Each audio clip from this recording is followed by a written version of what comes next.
One of the challenges that's facing the Kratom community right now is separating headlines from real life experiences. That's why we continue using this platform to bring consumers together, and that we encourage open discussion and having honest conversations about the issues that affect our Kratom community. Hey, everybody, I'm Madeline Sklar, and welcome to the Kratom Gals. This is a weekly roundtable discussion where everyday Kratom consumers come together to talk openly about advocacy, legislation, all the crazy media coverage we see out there, our personal experiences with Kratom, and the issues affecting this community. Today, we're going to be reacting to just the latest Kratom news stories that are making headlines around the country, and some other videos, different things that are showing up online right now. Plus, y'all know a whole lot more because we're here for several hours doing this. Now, to be absolutely clear, I do not advocate for the use of 7-0H. I personally do not consume it. Just the natural Kratom is what I use every day for 7 years for my chronic pain. But I do believe in open conversations and allowing people with different lived experiences to be heard without any shame or misinformation. And if you're not familiar with me, I'm Madeline Sklar. I host the Kratom Gals live stream. We've been doing this every Saturday for several years. I also host the Kratom Stories podcast and the Kratom Real Talk community. Now, if you're here live with us, be sure to, let us know in the chat. And if you're catching the replay later, you can, share in the comments, let us know you're here as well. We love hearing from the community here because your voice matters in this conversation too. And if you really like this real unfiltered talk, if this really resonates with you, take a moment to hit the like and subscribe button here on YouTube. It's the best way to help more people find us. So a quick note before we dive in. This live stream is for educational purposes only. None of us here are medical professionals. Nothing shared here should be taken as medical advice. We're here to share our personal experiences and advocate for responsible legal access to Kratom. And as always, do your own research. And just as a reminder, we're all sharing our own individual opinions here. What somebody says on this panel may not necessarily reflect how others view things. So do keep that in mind. Let's go ahead and bring up our group of gals here today. Hey, everybody. Hey, everyone. How is everybody? We got a full house today. I love it. Yeah. And I see the chat room is keeping busy too. Great seeing everybody here. I'm always excited for Saturday to get here. It's just like all week long. It kind of decompresses my brain. When we can come here, we can actually watch what's going on and talk it through. Yeah. Absolutely. It's always just great, just visiting. And, we all have something in common. We're all Kratom consumers and we are passionate advocates. We all volunteer our time to be consumer advocates. And it's just awesome that we all found each other online. Mm-hmm. It's great. So I just love hanging out with everybody here. And I see just our very active community that are saying hi in the chat. We appreciate y'all that come live to this. I know we get a lot of people watching the replay as well. So we always appreciate that. I got lots, y'all, we got lots to, we always do every week. Let me tell you, when I started this live stream in December 2023, I was like, we'll probably, I don't even know if this would be a weekly show because I don't know if there'll be enough stuff for us to watch every week with just Kratom related content. And when I actually first started this, there wasn't a lot of current stuff. I mean, initially, if you watch our old stuff, it was like, oh, here's a video about Kratom from a year ago. Oh, here's one from 6 years ago. Oh, here's one news story right now about how Kratom extracts are so dangerous. It wasn't like this constant flow. But then I just started seeing, more headlines and more news stories. And this was before 7-0H was really emerging on the scene. And the negativity was always geared towards Kratom extracts. Does anybody ever, y'all have all been around a long time, so y'all know what I'm talking about. I remember when it was plain leaf. I remember when they came after plain leaf, literally verbatim, word for word, the exact way they're coming after MIT extracts, and then the exact way they've been coming after 7. verbatim exactly what we've dealt with in 2017, but it's crazy now because, like you said, we were seeing like maybe one, newscast. Now it's like multiple newscasts a week, and none of us can keep up with it. It's so interesting because, I mean, go ahead. I would love for the days of no news stories to come back. Right. And miss those days. But it's a cycle. I love getting together with everyone. But, it's a cycle. And what's so interesting is just watching over the last several years, the internet is all about things going viral. And there are tools, I've talked about this before, there are tools that you can monitor what are the keywords and what videos are going viral. And this whole thing with Kratom, 7-OH, before Kratom extracts, they would go through these cycles. And like, a few years ago, you had that Emmy girl with the Feel Freeze. And that thing went crazy viral. We played it here. We talked about it. The girl got like millions of views on her TikTok. And then she was pissed off that she had not monetized her TikTok because she would have made a lot of money off of it going viral. But you then watch all these people like, oh, I'm going to go make a video about Feel Free too. Because people were trying to capture what she did and get this viral video. And it just, I'm sure these keywords just showed up for everybody that was like looking for what's viral. And then every so often, somebody's video, like the videos didn't stop talking about these things, but then every so often one would go crazy viral. And every time these go viral, it shows up in the news. Yeah. And we've watched so many of these news stories where they're showing the viral video. There was that one last year where the guy tells a story outside of the convenience store, the 13-year-old that came up to him trying to get him to go buy one of those extracts. I mean, I don't remember which one it was. And like, it's just, this stuff just perpetuates constantly. There's always a news story. And it's never anything positive about it. You don't hear like, oh, billions of people say they use this and they're all getting, such great relief. Like, let's look into this positive. They talk about nothing but the negative and completely wrong information that they're putting out there. And that's the devastating part, because it's like the game of telephone. You get one little piece of information and it starts spreading. And when one person tells it, and it goes down the line, the misinformation just keeps getting spread. And it's not helping the community. It's completely damaging it. Right. Yeah. And then people are making videos and they don't know what they're talking about, and they're giving the wrong information because they want to get the views and the clicks. And that's Exactly. That's so sad. Mm-hmm. And the correction videos get nowhere near the amount of time put into it or the amount of views or anything like that. We had that officer do the correction video when he was talking about it, and then it's gone. Like, it's nowhere on there. So it's like, for a second it was up there and I was like, well, great. Like, I didn't agree with everything still that was corrected in the video, but he made an attempt and it looked a lot better than the first one. But the fact that it's gone now just looks awful, because not many people got to see the corrected video and they only saw the first one, and that's what they're going off of. Yep. When those start to get better and trend, they just disappear. Yep. Exactly. Well, I've got videos to show y'all.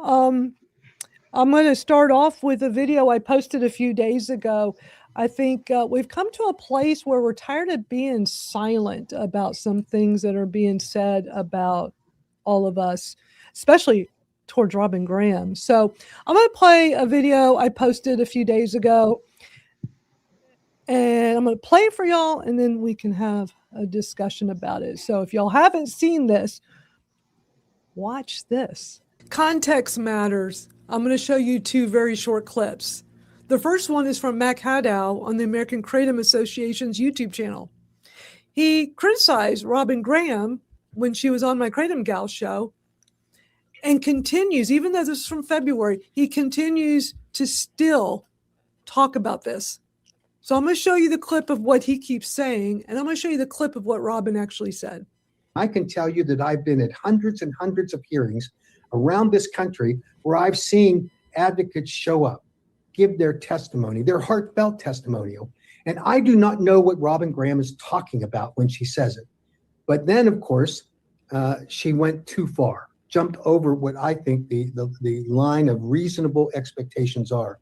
She said that it was about time that Kratom advocates just got off their butts and showed up at these hearings, showed up to educate these legislators. All right, here's what Robin said.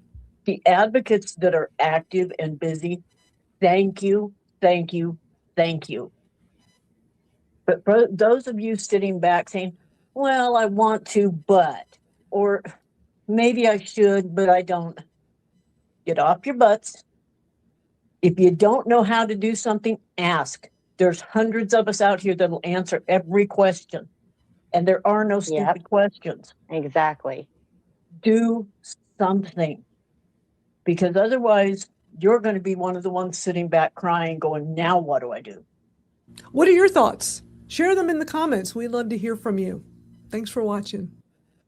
Okay, so that's what I put out this week because we've been silent about this for months, like 3.5 months, and tired of it, honestly, tired of it. And I wanted to share, like, well, this is what she actually said.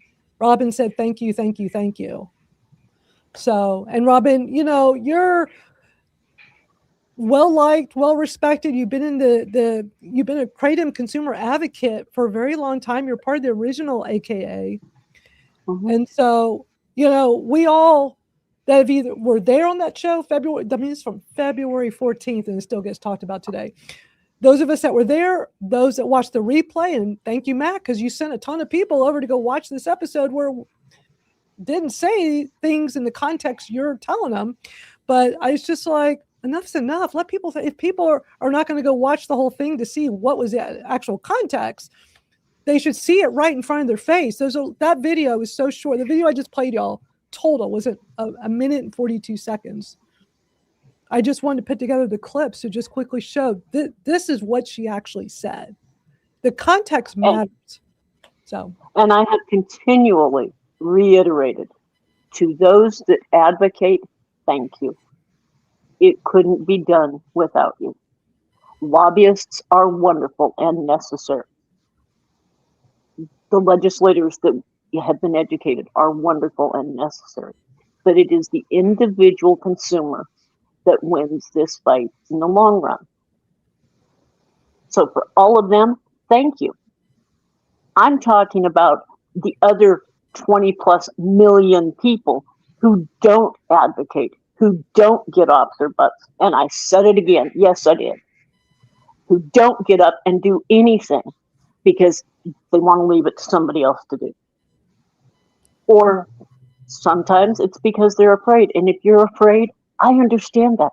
Until I started coming on your show, Madeline, no one ever saw me on camera. Ever. I refused. It's part of my personal belief system. But Kratom is important enough to me to break that and be on here. So if you're afraid, reach out to somebody. We'll walk you through. We'll hold your hand. We'll teach you how to write an email. Sit with you while you make a phone call. There's hundreds of people out there to do it. But don't sit and wait for someone else to do it. Because the other someone else's are getting tired. yeah. You are your own advocate. And if you don't advocate for yourself, who's going to advocate for you? That's the biggest takeaway you can take from it. You know, like the way that the two videos were, it kind of goes along with how newscasts have been. It's like it's painting it to a narrative that is wanted to be believed one way. And that's how I see it. You know, it's causing a divide. It's spreading hate. It's wrong information. You're putting lies out there about all of us.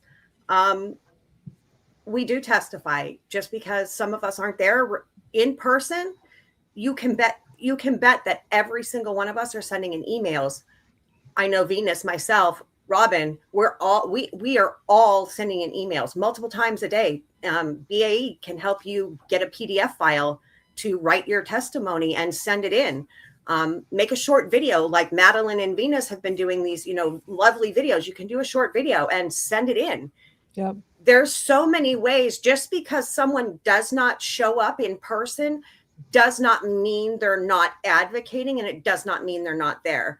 But if you're not sending in an email, you're not making a call, you're not doing anything at all, like you've done absolutely zero, then no, then we need you to get off your butts and advocate for yourself for the plant that you're taking. Because if you don't advocate for yourself and you lose it, the blame lies on you. And that's, that's just to say, if I wasn't advocating for myself and I lost the plant, whose fault would it be? It would be my fault for not advocating for me. I couldn't be mad at anybody else but myself. So that's where I stand on it. Everybody knows where I stand on everything, where I stand on 7-0, where I stand on MIT. You don't have to like it. You don't have to agree to it. You don't have to take it. I'm not telling you to do so. In fact, I tell you, if you've never taken plain leaf, don't touch an extract. Don't touch it. But banning something, telling people to ban a plant and spreading that among the community is creating prohibition. And they were a whole bunch against that back in 2016 and 2017. So it's very disappointing to see that being spread right now, knowing what they are creating is a huge divide. And I wish people well that want to twist words and be ugly. And that's what I'm saying on it. Cause I've had it. My patience on the lies have just got to stop. And that goes with newscasts. That goes with community members. That just goes with people in general. Like, be kinder to people, have some compassion. If you don't have something nice to say, don't say anything at all. And I think we've learned that from, as we were all young children, our parents used to say that. So just have a little bit more tact, be professional. What you're doing out there is making the community look so divided. And honestly, it looks terrible. It looks terrible. So I'm just going to pray for everybody today because we all seem to need it right now. Yeah. And that's where I'm staying on that one. That's it. Because I'm done. I'm done with the back and forth. I'm done with the ridiculing. I'm done with the words put in my mouth, Robin's mouth, anybody's mouth. It stops here. You've heard it first from us. If you don't believe everything, come look at it. Come listen. Listen to every single one of these shows. It's a lot, but come listen. It's all every here. word that I've said, Madeline said, just because I say something doesn't mean Sarah or Madeline or Venus or Robin or Twinkle believe anything or support anything that I say. They give me the space to do it because this is what's working for me. And they're not going to deem me for trying to manage my pain and my mental health. And anybody doing that really needs to take a look at themselves because that's ugly behavior. And I couldn't imagine telling someone I'm going to go ban something because I don't agree with you. So yeah, thank you for sharing your thoughts on that. And that's why we're addressing some of these items today, because we've been silent about it for too long. And then we're moving on because we're not going to sit here and stew in this. And we don't need a scorecard on advocacy. I mean, my God, enough is enough. Yes. Who else has any thoughts? I want y'all to have your thoughts before we move on. The fighting in the community has to stop. It does have to stop. We all take this plant. We use this plant. It helps us. We need to work together. We should not be arguing at all. It's ridiculous. It's not good for us being advocates and the way it looks and everything. So definitely it has to stop 100%. And like, as Robin said, if you are nervous to do an email, a phone call, just tell your neighbor about it, tell a family member about it, talk about it so people know more about it, because that's a huge problem is people have no idea what it is. And then they see a news story and then they think it's this evil, bad thing. But if you're talking about it and you're telling, your neighbor or a coworker, and then they're like, oh, then that doesn't seem right when they see it on the news, that's going to also make a big difference. And that's you advocating as well. So, yeah. There are a million ways to advocate. Yeah. All any of us are asking is that everybody advocate in some way. Right. And I don't think that's too much to ask for a plant that has given so many of us, all of us, our lives. Exactly. And thanks to everybody in the live chat that are sharing their comments. We appreciate that. I just wanted to reiterate that I do not want to participate in a public webinar debate either. I just don't, and I just want to be left alone about that. I don't want to keep getting emails asking me. I don't want to keep being harassed to ask me. I don't want to do it. This is the way I feel. I have a platform to say the way I feel, and I just want to be left alone. That's all. Yeah, we're going to get to that in a minute Mhm. because you know that really needs to be addressed as well. I tell you what, I got a couple of clips I want to play. Let me play this first one. I have some words about my thoughts, and then we'll see what everybody else wants to say. But I've got 3 clips we're going to do. So let me start with the first one to set it up so you know what we're watching. Missy Brown and Matt Cowdell have been doing this like live webinar thing weekly while we're live streaming, by the way. And last week, interesting things were brought up. So let me play y'all this clip. The tragedy of all this is, what are you in this for? What is the purpose of it? Is this just a game that you're trying to raise money for a nonprofit group just to kind of sustain yourselves? Or are you actually in it for the advocacy?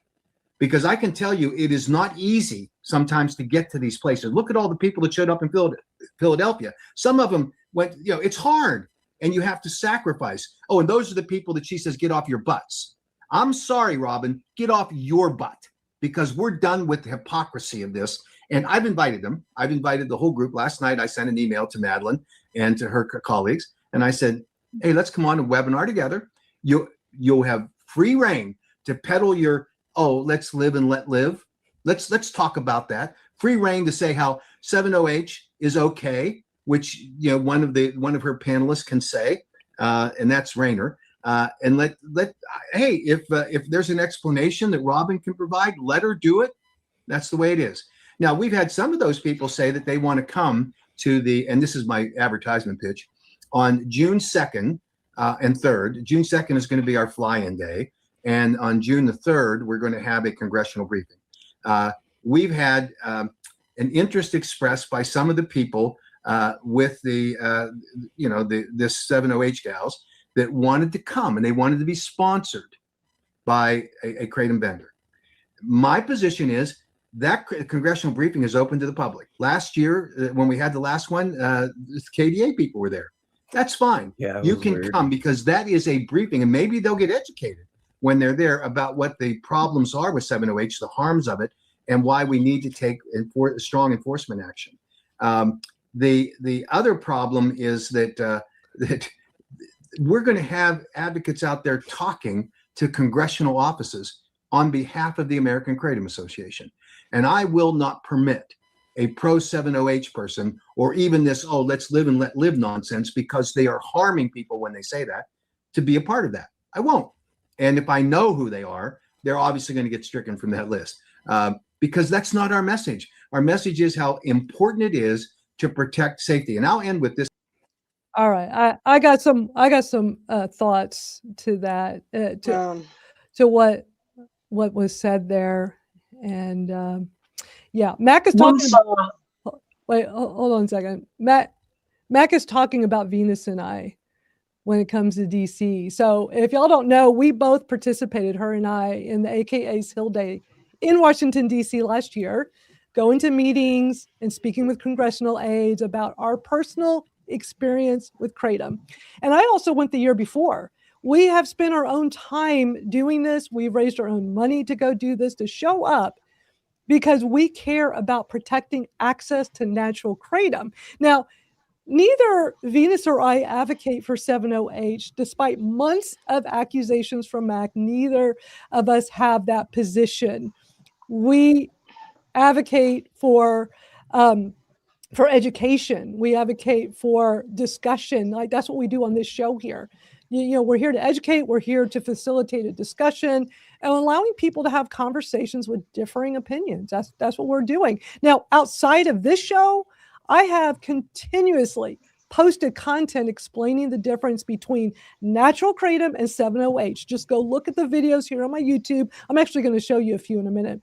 If you look at my videos here, if you go look at my TikToks over the past 2 years, I've done so much to educate people on the difference between the two. So calling us the 70H Gals and trying to push this narrative, in my opinion, is just wrong, because Venus and I are not 70H advocates. We don't consume it, and we're not advocating for it. Now, there seems to be this idea that if you don't agree with every single position that a lobbyist takes, then you must be on the other side. I mean, you already have made references in the past that he thinks I'm aligned with the 70H groups. I shouldn't have to bring this up and address it because it's all wrong.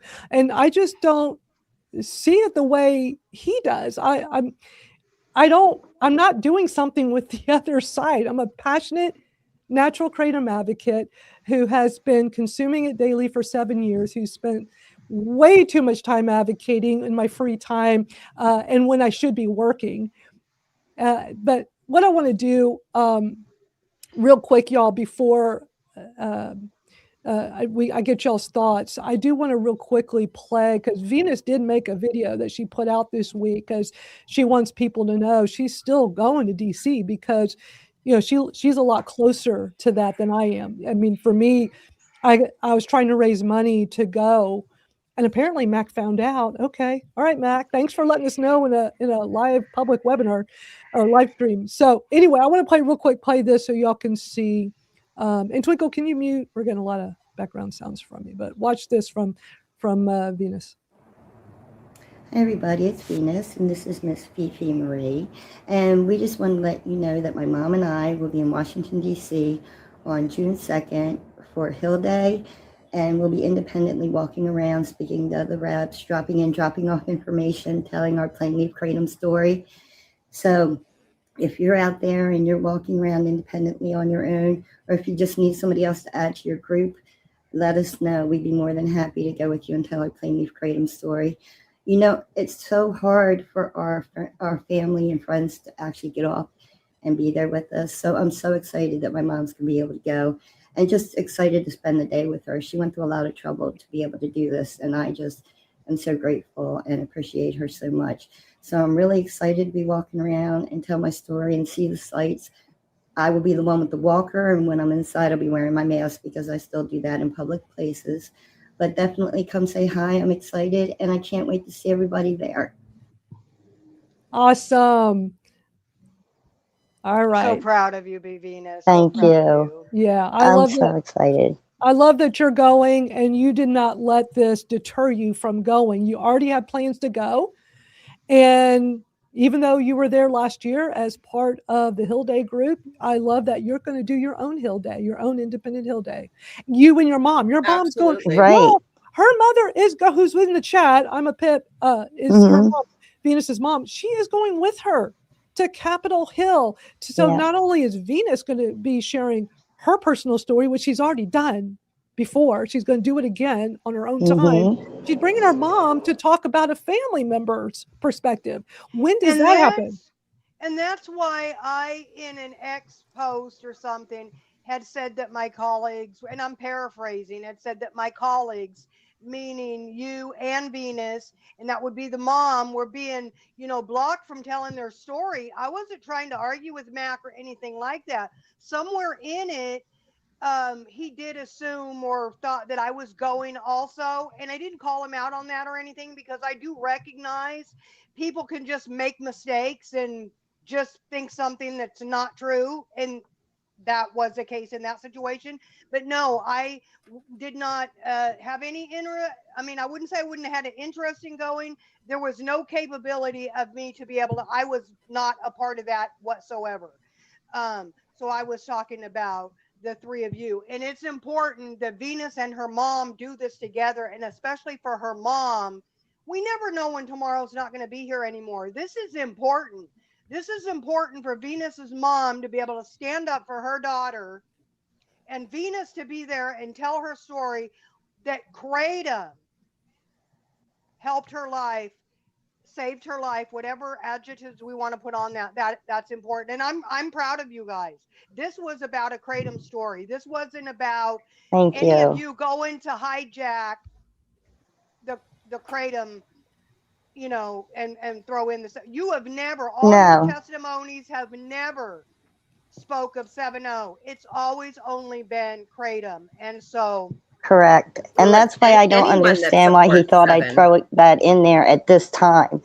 I have never in any of my testimonies, remotely, in person, even brought up 7-OH. So to think that I would go into something as important as this when I know, and it's not part of my story, so there's no reason for me to bring it up.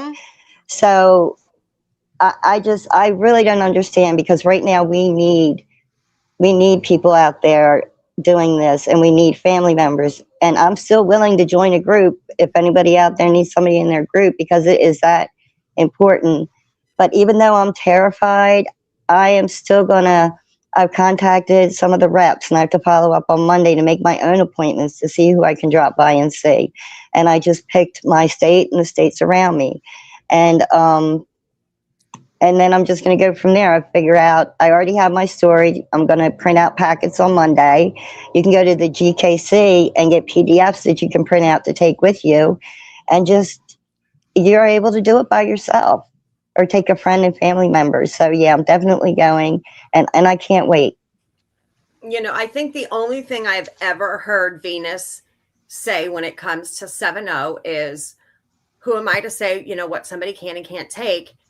And I'm not pro a ban. You know what I'm saying? Anything else, she's like, regulation is key. And if you ban it, well, you're not going to be able to study it unless you've got like some Schedule 1, like McCurdy got out of nowhere before 7 even, was really big, saying, that you can study, the Schedule 1. So,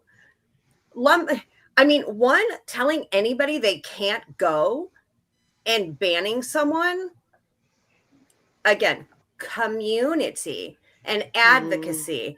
We can all agree to disagree. Like, when I go into my hearings, I'm not sitting here going, oh, 7's this, 7's that. Like, no, I go in there respectfully. I go in there preaching about Kratom, because that's where I started. This is a plant that I am preaching about. 7 happens to be a small percentage of it. Do I take 7 on occasions? Absolutely.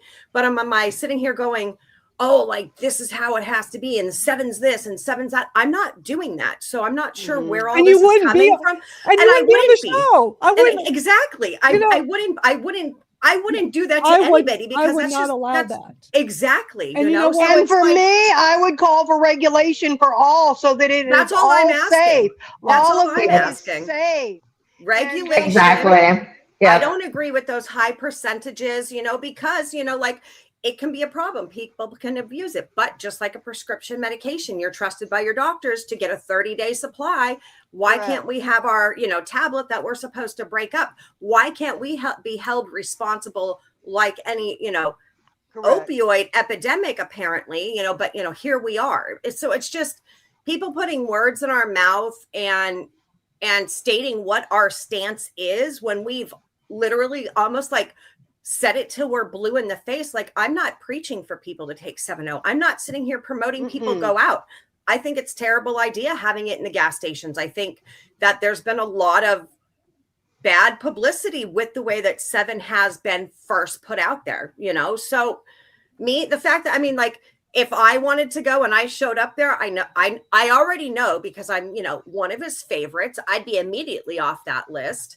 I think that's ugly behavior, because they're going in there asking for a ban. That right there literally should raise red flags for everyone, because that's just a ban on one alkaloid from the plant. And we're seeing this. Swoosh in and ban it all, because look at Tennessee. We can't decide which is which. So we're just going to ban it all. We're going to ban it all. Correct. And they're out there saying so much negative stuff about it, but it's like, come on now.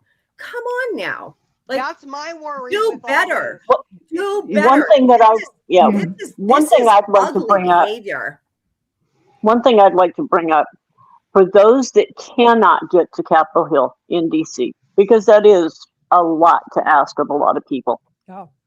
If you can't get there, then take the time to work with your legislators in your home state.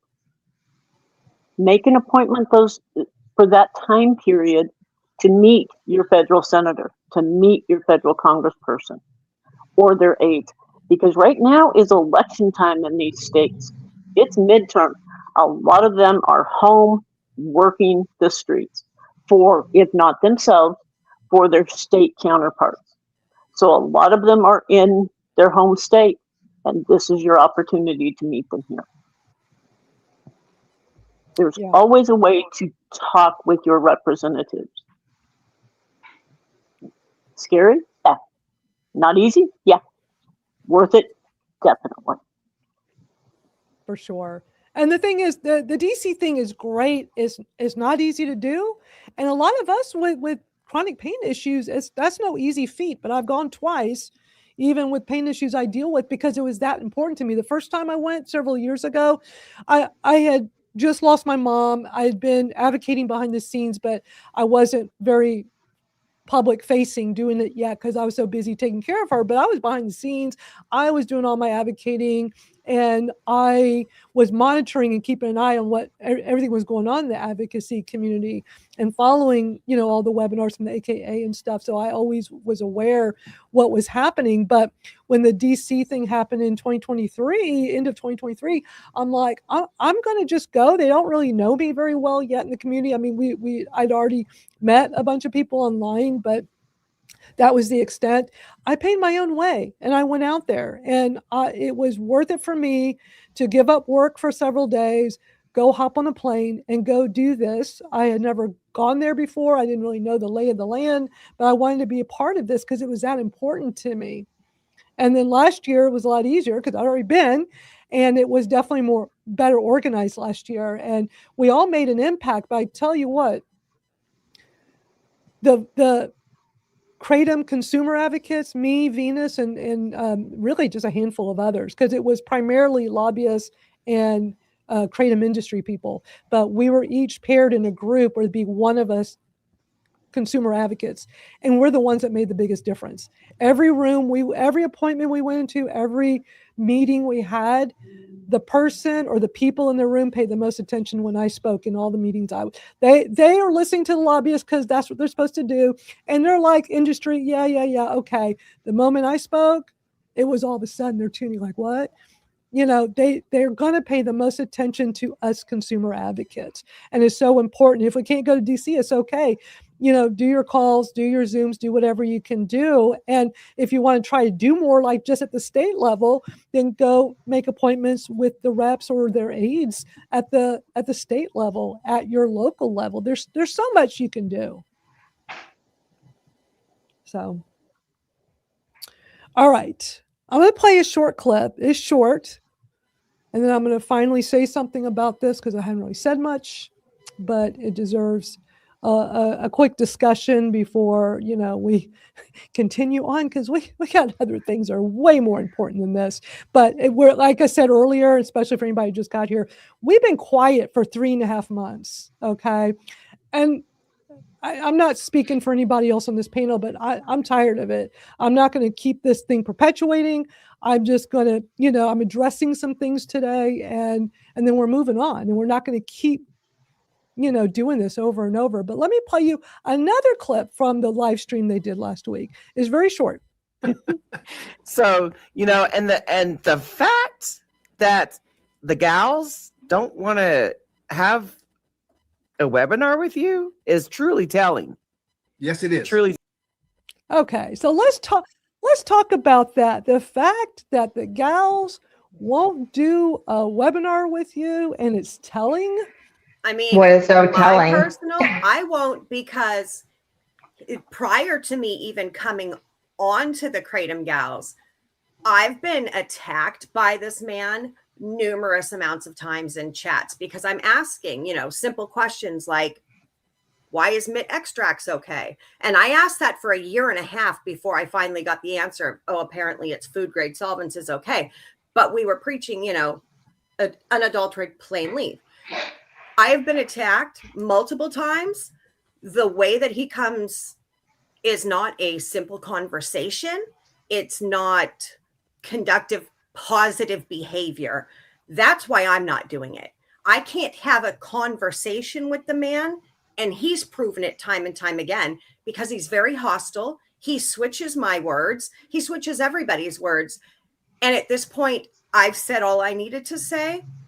So having a discussion with him, unless we're agreeing with him, it's just going to end up in an argument. And that's how I feel. And that's why I personally don't want to do it. Well, Amanda, I heard him go off on you. It was sometime last year. I hadn't even met you personally yet.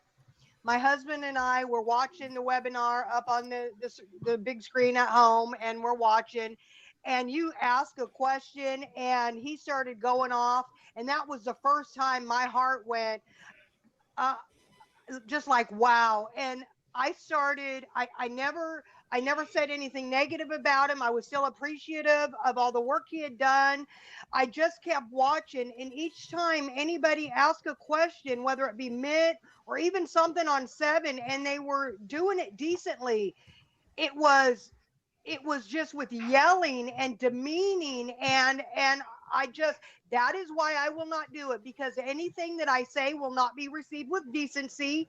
It's going to be received in order to argue, fight, demean, put me in my place. I'm wrong. Even if I was wrong, that is not how you treat somebody. And that's why I'm not going to, because I really thought about it. I could go back and forth and we could have the banter and ask the questions, but it won't be that way.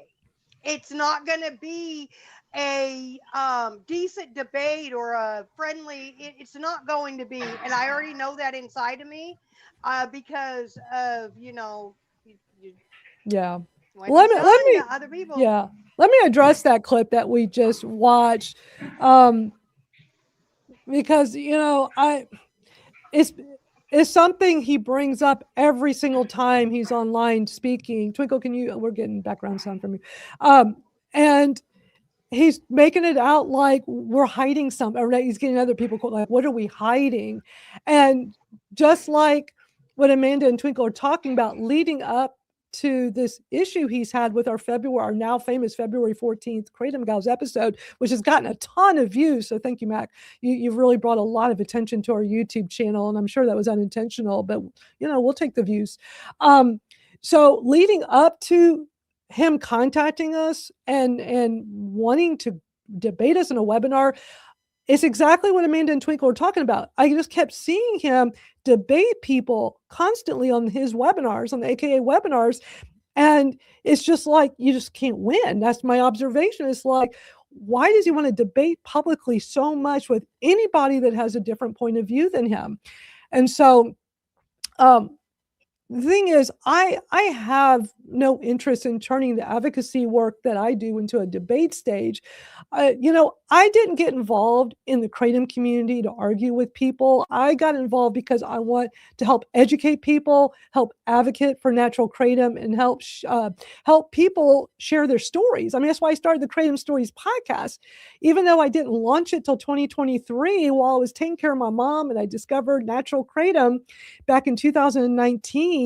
Once Kratom became this magic plant for me, and I was able to get off all my opiates and get out of pain, like I was done with pain management, off all the opiates, gabapentin, and muscle relaxers. First thing I said to myself was, I'm going to start a podcast called Kratom Stories.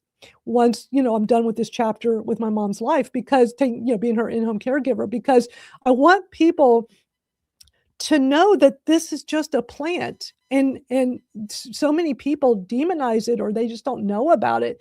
So I'm just very passionate about having people share their stories. There's nothing behind that. Like, nobody's paying me to do any of this work. I do all of this. Everything you see me do online is voluntary. None of us are paid. Yeah, None of us are affiliated with any paid. I mean, BAE is, Robbins, but again, none of us are affiliated with BAE. None of us are affiliated with AKA, Seven Hope, like Heart. None of us are affiliated. None of us are paid. This is just us spending our free time. We aren't paid either. I need to make that real clear. Exactly. We aren't paid. Yeah. And I know Sarah's on the business side, but she's also a consumer. She's not a lobbyist. She's a consumer. She's in the business. Your story and Dan's story is so interesting, Sarah, because y'all started off as just being consumers. Yeah, it wasn't planned at all, but same thing. We just were excited about it. So we started telling everyone we knew about it. And then we knew it was helping people. So that's how our company was born. And that's why. Yeah. And Well, as let for me, I had no interest in appearing on a webinar with him because it serves no purpose. It Why literally does he serves want us? no purpose. Right. Why does he want to spend the time?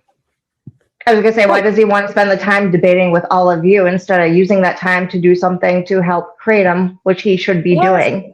Yes, 100%. That's why we've been quiet. It's like Exactly. maybe he'll just stop because like there are more important Yeah. things for him to be doing as the lobbyist at the American Kratom Association. He has a very important job. None of us are dismissing the hard work he's done over the last 10 years, but doing this thing where he's like keeps picking us and picking us. I mean, all you have to do is go watch every AKA webinar. Oh, but he did not record. He did not publicly have a replay available of the first one where he said my name 12 times. He called me out 12 times. He said my name, Madeline Sklar, and he said the Kratom Gals like 5 or 6 times. But the thing is, somebody live streamed it, even though they took it down. You can't pretend it wasn't there. We saw it. So, but ever since it's been more emboldened of Mac to be very public with all the other webinars since, and the one each week he's been doing with Misty. So, he just keeps this going and going and going. It's like, man, enough is enough. We're going to speak out for once and say our piece, and then we're moving on back to, we don't want to sit here and harp on this forever, but to keep calling us the 708 gals is so inappropriate. I mean, for anyone that wants to know where disrespectful. Plain and simple. It's disrespectful. Every single time he does it, it is extremely it's And very disrespectful. He does it routinely to a lot of people that he's had disagreements or issues with. And I'm sorry, I'm an adult. I'm not going to go out there and name call. I'm not going to go out there and engage in behaviors that is not appropriate for the Kratom community. I refuse. But the thing is, and yet the same exact thing that I said was said in an even more harsh tone by his person that is the face of AKA. Tell me how that's okay. Yeah, I mean, that's the last thing I'm going to talk about. The legislation, and we're seeing this, they cannot decipher between the two. Where is their education? Our lobbyists are supposed to be in there doing that instead of just going, this is it, this is a ban, this is a ban, this is a ban. No. Like, we need, apparently the education is coming now from the consumers, and it's going to be the consumers again that are going to be the ones that help save the plant. Well, I've been spending years sharing my views and educating the community on Kratom versus 708. I mean, all you have to do is look here on my YouTube channel, go look at my social media, especially my TikTok. I have made so many videos and I'm going to show y'all a few real quick in a minute here, because, if Mac wants to know where I stand, he doesn't need to do a debate for that. You can just watch the hundreds of hours of content I've already put out. The record is public. I don't sit here and support 708 or use 708, but because I have an open platform here for you all to, share your point of view as somebody using a variety of botanicals for your chronic pain or for whatever, that doesn't mean we got to go do a debate, and it's not required for any of us to have a voice. And honestly, declining a webinar to debate him is not an admission of anything. Like that clip I showed y'all, is very telling. No, it's not an admission of anything. It's simply a choice not to spend, at least for me, I don't want to spend my time that way. Not every disagreement needs to become a public debate or a spectacle. And like we were just saying, that's what we keep seeing him do in his webinars. And so I choose to not do that. I've watched enough of his debates to know that there's rarely any understanding of the people that are debating, and it's like just arguing just to argue and arguing over every sentence and creating this division in our community. My goal has always been to educate people about Kratom based on my personal experience, my 7 years with the plant, and providing a platform for others to share their stories. And honestly, that's my thought on it. And we're not going to I'm not going to keep hashing this up, but again, enough is enough.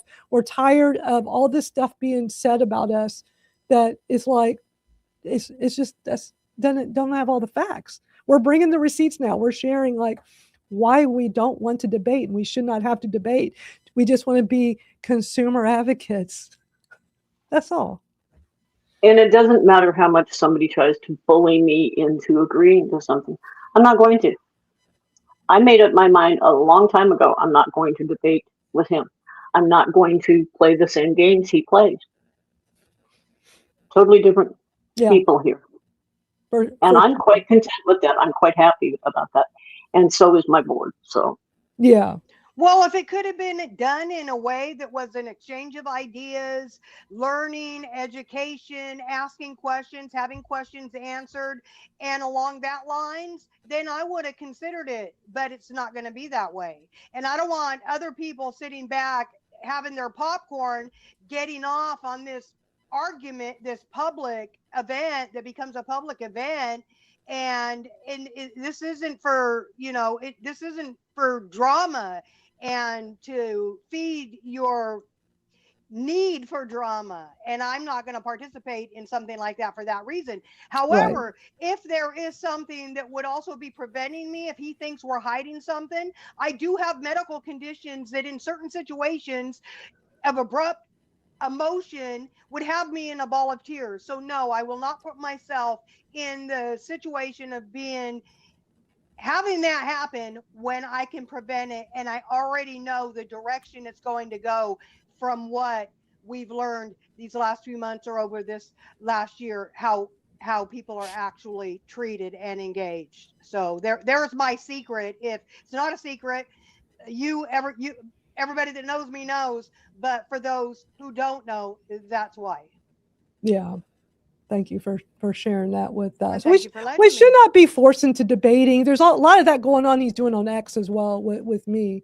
I got better things to do. I'm not going to sit here and debate people because, and I mean, if they want to go around and keep saying this, like, which has already been happening, go ahead. But I'm just saying my piece here. I'm moving on. One last very short clip because, again, as I said, Matt keeps bringing us up every webinar he does. He did one of his AKA American Kratom Association webinars back on March 25th. I'll play a very short clip. And I really thought this would be the end of it. I was wrong, but watch this. Bottom line is that when you hide and you don't let an open, honest discourse take place, then you're hiding something. And I'm done with the Kratom Gals podcast. And I encourage everyone else to be done with them too, until they're willing to come forward and say what the honesty is. And I'll tell you. All right. So be done. I love exactly. how he says, there's going to be stuff. Oh, if you can't debate or say something. Well, anytime that I was ever on, any of the live webinars with the AKA, no one else can see your questions. I would ask a question. That's it. He was the only one that could see it, and he would answer it and read it in his own narrative, leaving out words that I would, or other people had said, hey, like he didn't even say my question the way that it was answered. So we weren't even freely allowed to talk there, so it's like already it was to his narrative, to his want. And that's, another many reasons I refuse to go back and forth with someone who's never, we can agree to disagree. We don't have to see eye to eye. We are all on this panel today, and none of us see completely the way that one other sees, but except for we all don't want a ban. Regulation is key, and that's it. Whether it's plain leaf, everything, like regulate it, don't ban it, because once you ban something, it's prohibition and everything follows it along with the plant. Agreed.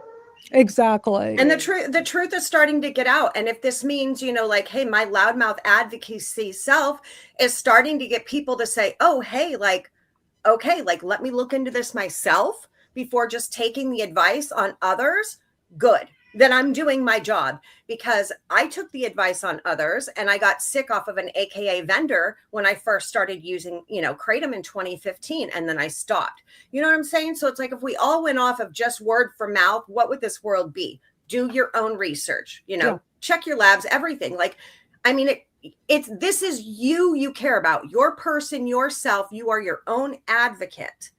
So do your own due diligence, whether it be looking up something that you may or may not know about, like just educate yourself, and then again, be kind, and don't cause a divide. Don't cause a divide, because a community together in numbers is going to win. A community divided is exactly what they want.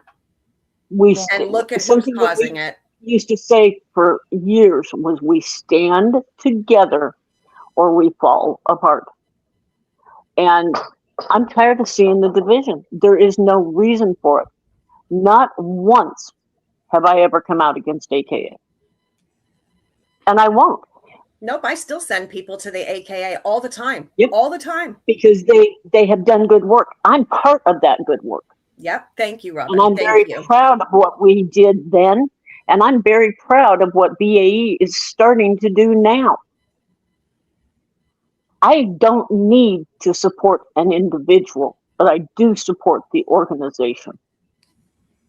Because you're seeing more people, like Dan and Sarah have their link, to educate on Kratom. My friend Adam in the community, he's been, was it iKratom or something like that? And it shows like every legislation, every hearing, every that, BAE has something. If everybody is starting to venture out and make more, it's because we need the word out more. In my eyes, we can't have too many positive advocates. We can't have too many great websites, because if somebody doesn't know about BAE, maybe they might know about Dan and Sarah's or Madeline's or Adam's, iKratom. As long as we're getting the positive information out there, I'm all for it, So if we have 5, 10, 15, the more the merrier. You know what I'm saying? The more the merrier, because we are all out here pushing one thing, and that's to keep Kratom legal. It's to keep Kratom legal. That's the most important thing. Yeah. And you do that by educating people and, like, as Amanda said, and telling the truth. So they're not just seeing what's on the news or anything else. They're hearing it from you, a person who had that experience. And that's really, really important. And what gets me is he keeps throwing back, oh, well, it's for them to raise money. We have not yet ever asked anyone for money. Everything we do is out of our own pocket, just like all the rest of us here. That's right. I don't see anybody asking for money. I see. I get an email constantly asking for donations. Yeah. I got something with that for a conversation on another day. The thing is, I spend so much of my time trying to educate people on Kratom, and especially Kratom versus 7-OH. And I'm going to show you all a few of my videos here. This is exactly why every time Matt calls us the 7-OH gals, it is so incredibly disrespectful. It makes him look, I feel like it makes him look bad more than us, because I'm allowing differing opinions on my show that he doesn't pay me to do anything for. He's a lobbyist. Well, I don't work for any lobbying groups. I don't have anybody telling me what I can and can't do. And I would not ever, because that's not how I operate. I want us to be able to, but then he calls me a libertarian, which he's done multiple times now. It's like, oh, that's a new one. Never had anybody call me that before. I wasn't even sure. I don't even think I really am. And even if you are, so what? So what? Exactly. But he likes to use big words, because 50 years, I tell you, I did tweet this the other day because he'd been ranting on my Twitter. 50 years in politics, Matt, if you watch all of this stuff, you get a masterclass. Just go to my Twitter and just watch the interactions he's been doing. He has something to say for everything, and he turns things around. I'm learning a lot from the master. So, thank you for the masterclass. So, but enough is enough. Let me show you the amount of education I've been doing just to get people to understand Kratom and 7-OH. He likes to push the narrative, and other people are jumping on this too. Like, we're just, we're 7-OHers. And, no, I'm trying to educate people. So if you're not familiar, watch this. All right. What if it says there's a small percentage of 7-OH? Your whole leaf kratom powder will have naturally occurring 7-OH. It is a tiny, tiny amount. Not all packages will show it, but with my Christopher's Organic Botanicals, it says 0.04%. That's normal. Here, my Happy Hippo says for 7-OH, 0.02%. Let me explain this. So this comes from a leaf on a tree in Southeast Asia. When they pull the leaf off the tree, it has to dry before it can be processed. During the drying process, the 7-OH is a naturally occurring what's called a metabolite. It's not one of the main alkaloids. It is not an alkaloid in the plant. It is a metabolite because of the process of drying. That's when the 7-OH becomes part of our kratom powder. And it's perfectly normal and natural. And then when we ingest it, our bodies process that 7-OH. So wouldn't you all agree? I spent a lot of time trying to educate people because I do agree. people were saying, wait, like I made that particular video a few years ago because people are specifically saying, fellow kratom consumers of natural kratom, going, wait a minute, why does my package say there's this small percentage of 7-OH? So I'm like, well, I'm going to make a video. Does the AKA have educational information like that on their website? Why don't they? GKC's been doing a lot of education. I tell you, GKC's tweets have been amazing. I've been sharing a lot of their educational stuff over on our Kratom Real Talk school community. Education is so important. It's okay that we're being, burdened's not the right word, but a lot of us, I feel like it's in our laps. We've got to educate people. I thought they would be doing more of that. I have all these videos just like this of me trying to educate people and explain what is the difference between, let me just show you, I just have a few, I'm just going to show some clips of a few more. I've got countless videos all over my social media with this, just trying to educate people. So watch a little bit of this. All right, let's have this discussion. I have a question. Why are some people against the 7-OH? I've heard it helps with pain. Okay, this is a topic that has been very heated around the community and up for debate all the time. You got people who use 7-OH for their pain relief and get amazing, great relief from it. They're using it responsibly. Then you got people like myself that use natural kratom. I have no need for 7-OH because why would I? Natural kratom works great for me. But here's the thing. I'm not going to demonize anybody that uses 7-OH in that it helps them with their responsible use of it. Yes, there are people who are having issues with 7-OH because they're abusing it. They're overusing it. They're using it to get high. They're taking massive amounts of it. And they're also being misled wherever they got it. A lot of people have been misled. People are going to smoke shops and being told, oh, it's a new kratom, or this is a stronger kratom, or hey, I got these free samples, try this. And that's wrong. That's wrong. They should not be giving this out as samples. They should be educating. Am I supporting the 7-OH community in this video? Somebody please tell me. I mean, am I supporting the industry? I don't think so.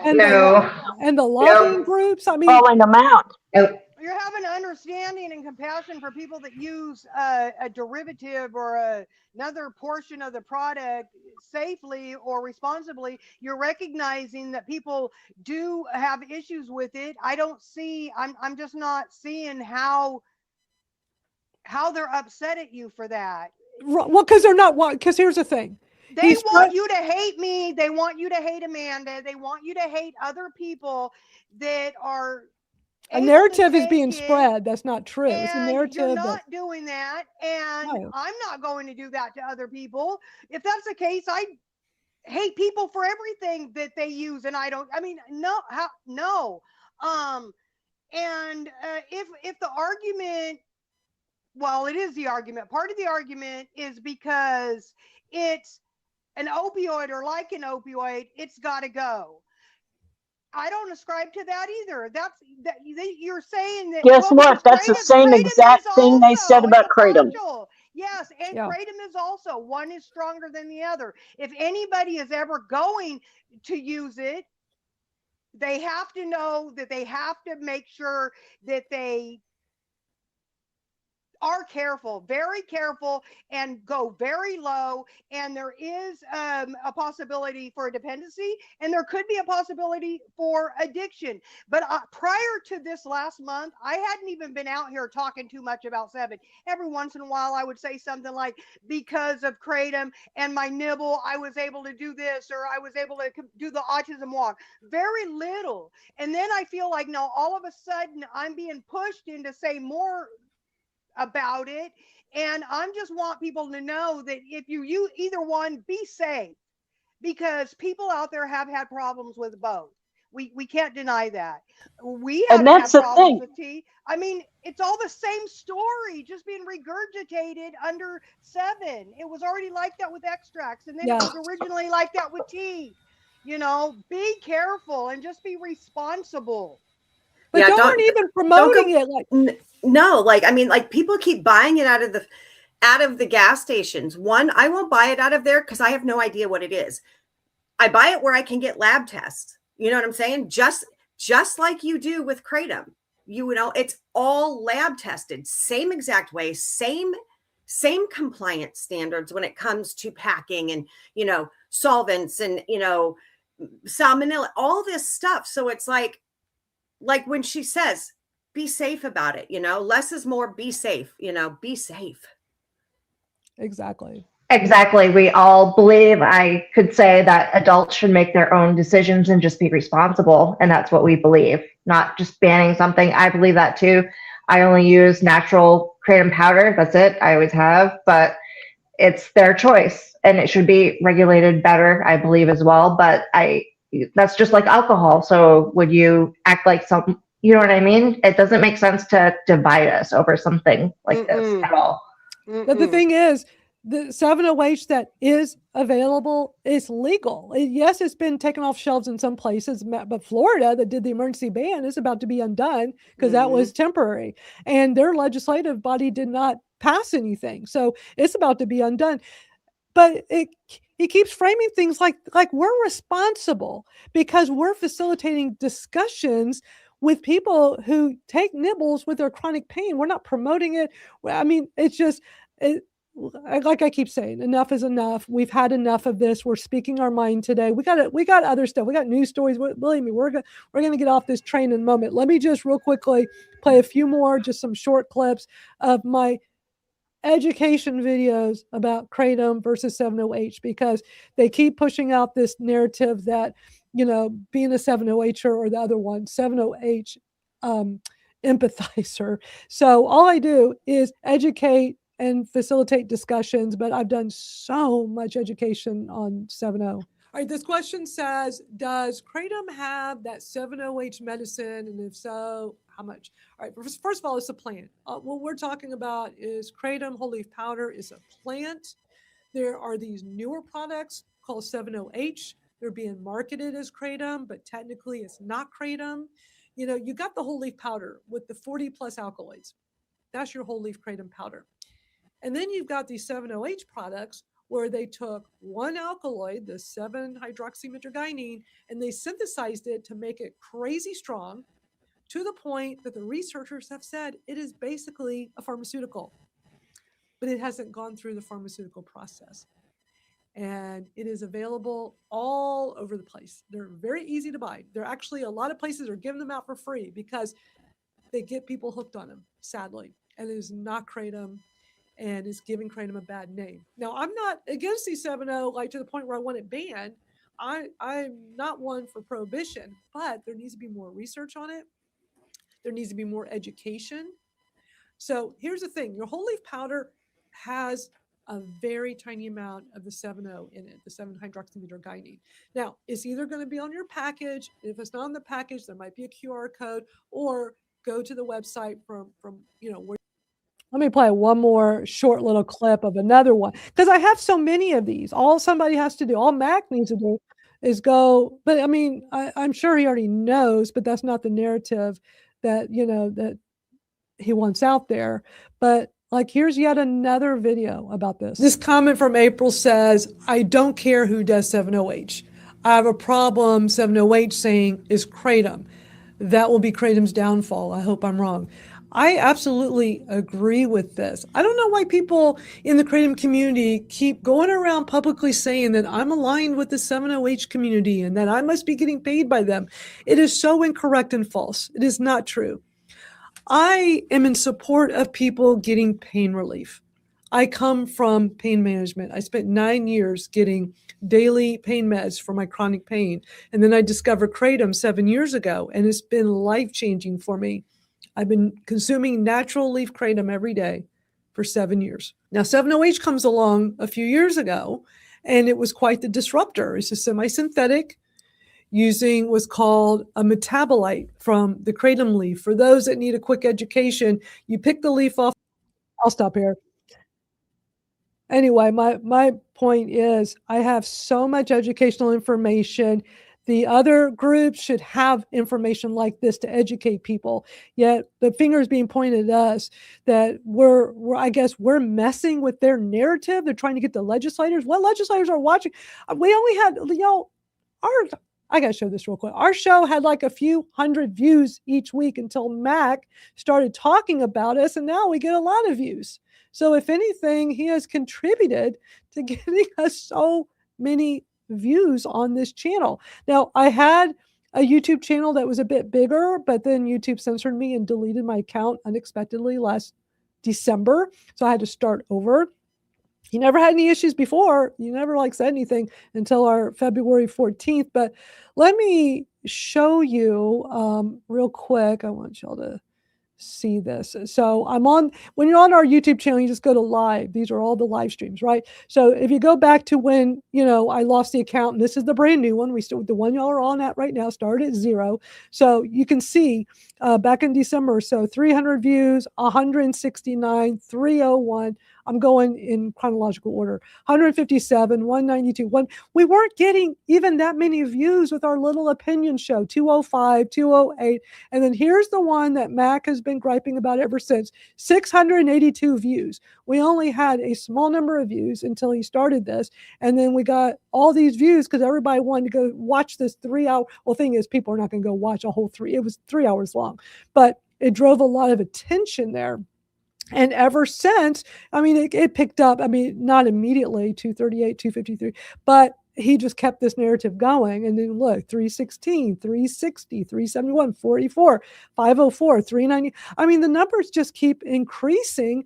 And now look at these last several, 500 views, 501 views, 576.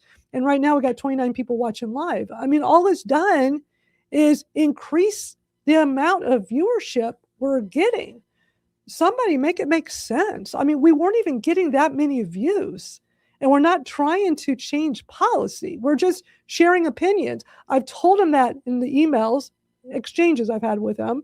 It's like, we're an opinion show. We're not here to debate. That's all I'm going to say about this. Y'all feel free to say what you want, and then we're going to watch some news stories because, that's one of the reasons why I'm ready for the news stories. I'm so ready. over this. Yeah, I said all I had to say. I'm ready to go. I didn't mean for us to go so long, but I'm just trying to show that there's this whole other side to it.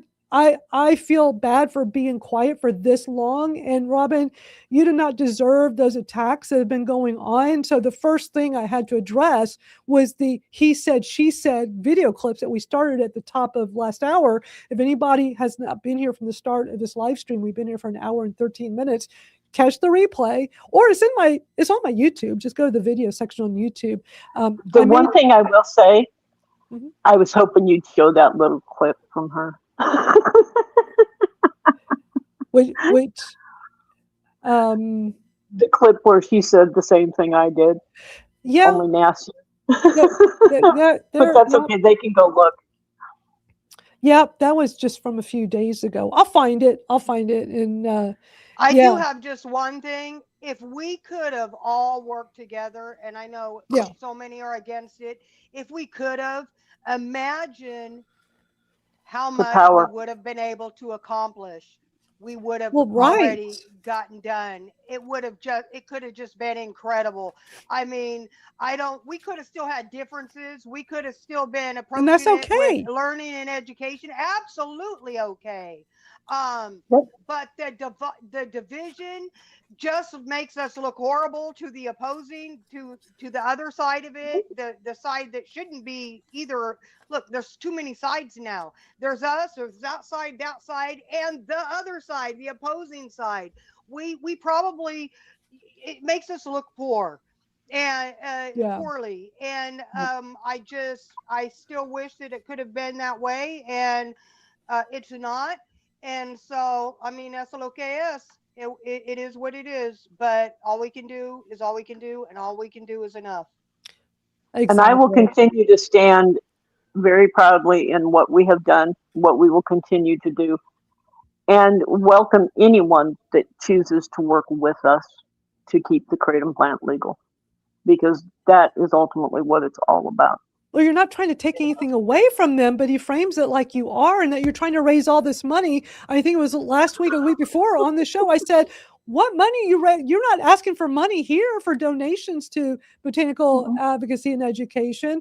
I mean, I definitely have no problem putting this on the screen to let people know y'all started a grassroots advocacy website, Botanical Advocacy and Education's the name of your group. It's a .org. You're part of you and your board members for this group are part of the original American Kratom Association before Mac came on board, before y'all brought him on. In case people don't know about the history. So, yeah, I figured when I had gotten that first email from him way back in February, that is like something else was going on here. And I did not know about any kind of history or, the stuff towards Amanda. Nobody has to like our show. You don't have to watch. You don't have to be here. But plenty of people do like being here because we're just hanging out and chatting. And it doesn't matter how many times it's been expressed by him that he should be able to come. He has invited himself to come on here so many times. It's like, we don't want a lobbyist on here. Yes, he's a consumer too. Okay. All of a sudden he's talking about that. He didn't really talk about that much before. He did mention it when I interviewed him on my Kratom Stories podcast a few years ago. I vaguely remember he did say something about when he first used Kratom and how it helps him. But and not to say you don't want any lobbyist. I mean, if you can have positive conversation that's not going to be ridiculing people, then I think we accept anybody who's not going to be negative and dismissive or argumentative, because this is not what this platform is. This is inclusivity. I just don't understand the behavior of adults. Like, we are grown adults. A community divided is nothing good. It's nothing good. And it shows. Look at this community right now. It's absolutely so sad to see where we are now compared to where we were, in 2016, 2017. It's ridiculous. All this does is give fodder to the anti-Kratom people. Exactly. Stop it, folks. Exactly. Let us come on our show and do our talks and watch our videos and news stories. Leave us alone. We haven't come at you. You have no reason to come at us, because we have not come at you. Exactly. Thank you. Just walk out. Step away. Grow up. Yeah. Danny says, I look forward to these lives because I can relate to everything that's being talked about because it's our real lives. Exactly. And, I have been building online communities since the mid-90s. I love bringing people together. And once I became a Kratom consumer, it's like, I got to get us a Kratom community together, because a lot of people don't know how to do all this. And I do. This is my 30 years in digital marketing experience. So, I've got the podcast, I've got this live stream, I've got the Kratom Real Talk, our private school community. Let me put that up on the screen. For anybody that's not familiar, we have a place where there's no censorship. We're still on social media. We love social media, but we're censored a lot. Y'all all know that in the Kratom community. KratomRealTalk.com is a private place I have for us where there's no censorship. I'm the one that can control it. I pay for it. It's free for everybody. I made it free for everybody, but I pay for it so that I have a place for us to have real conversations about kratom. And it's natural kratom. There's somebody in there the other day that wants to come talk all about 7-OH and try to educate it. I'm like, this is not the community for that. And it's very clear when you join. And I had to remind him of that. Like, this is a place where we can come together and talk about natural kratom. It's not a place for addiction. It's not a place for 7-OH. There's other communities for that. But it's nice to have a place where we can talk freely. So I do all these things because I know how to do all this, and I want to have places for us to be. And nobody's paying me to go do all these things. I do it because I want to help others learn about this plant. And for those of us that do know about the plant, I want everybody to have a place where they feel welcome. Exactly. That's why I love that. And having a sense of community is important rather than division. And you never know where you stand in any group or clique or anything. You know, at least with here, we know that everybody is welcome. Exactly. And that you can talk to other people and get advice. You can tell them your story. It's really great to have that community. Like, it's important. Exactly. Agreed. Exactly. It's great to know that you can reach out pretty much anytime and have support for whatever's going on. And we are a kratom community, but we also support each other in our lives. Right. And that is vastly needed, especially in today's day and age. I always say kratom kept me together. going, right? And it just the community keeps us going. Kratom brought us together, and the community keeps us together. Yeah, and here it is on the screen. I mean, when you go to our About page, when you go to kratomrealtalk.com, got a little video here, but it says that what you're going to find here: authentic conversations grounded in personal experience, shared wisdom, a whole leaf focus, keeping it traditional, no extracts, no 7-OH, and the most important, a respectful space, zero spam, zero trolls, zero drama. You know, I don't mind paying so that we have a place like this, but I'm not going to tolerate, just a bunch of people that are not kind to each other. We need a space where we can hang out and feel comfortable talking about Exactly. kratom. And have people that are kind and not attacking you or demeaning you in that space. Everyone there is supportive and kind, and that we really need that. So Exactly. Hey, John, thanks for joining us. Thanks for everybody that's here with us live in the live chat. And for anybody watching the replay, we appreciate you hanging out with us too. There's some news stories. I know we've been spending so much time on this, but I do y'all feel better that at least like after 3.5 months, we kind of got some of this off our chest? Definitely. Thank you. Yeah. But we're not going to keep, we just want to address it. And if now we can move on to the important things. Exactly. The reason why we're here, the important stuff. There's been quite a few news stories this week. So let's get to those so we can discuss. I'm a little confused by this first one I'm going to show you because it's Louisiana. And correct me if I'm wrong. Isn't all kratom banned in Louisiana? Yes, it is. Well, why on earth is there a news story that came out a few days ago from Monroe, Louisiana? because they needed something to talk about. if y'all, for people that haven't seen this, get ready because every once in a while, one of the banned states, there'll be a news story in that state about we got to ban kratom. I'm like, it's already banned there. It's banned in Louisiana. It's banned and criminalized. All right, let's watch this. Well, new at 10, the Ouachita Parish Police jury is considering an ordinance that could ban the sale and distribution of kratom. Gabby Ballou has a look at how that impact could affect the community. Gabby? Jennifer, I was able to speak to the West Monroe Police Department's Metro Narcotics Unit, a pharmacy owner, and a local gas station's management about their thoughts on the possible ban of kratom. The quicker we get this stuff regulated or banned, the better off our young people and our society as a whole will be. Charlie Jones is the owner and pharmacist at Drennan's Pharmacy in West Monroe. He says he has done extensive research on kratom and claims it's a public health issue not only statewide, but also across the country. It affects millions. There are some people who benefit from it. Usually they are adults, and they can use it more appropriately than others, but most people who use it are abusing it. According to the U.S. Department of Justice Drug Enforcement Administration, kratom is a product derived from a tree and can come in the form of a pill, oil extract, leaf, or powder. When it's used in recommended dosages, it can act as a stimulant. However, if it's abused, it can act as a depressant. Some of the negative side effects include nausea, drowsiness, dry mouth, and/or loss of appetite. Captain Doug Smits with the West Monroe Police Department's Metro Narcotics Unit says it could potentially affect the bottom line of local businesses. From my knowledge, there's places that make a large amount of revenue off of selling this stuff. I do think that it will help the parish as far as not being so easily accessible for one to get to use and abuse. Other parishes that have a ban on kratom in place include Concordia, LaSalle, and Franklin parishes, along with at least 4 other parishes. I spoke to Ouachita Parish Police Jury President Shane Smiley on Monday before the police jury meeting where the kratom ordinance was introduced.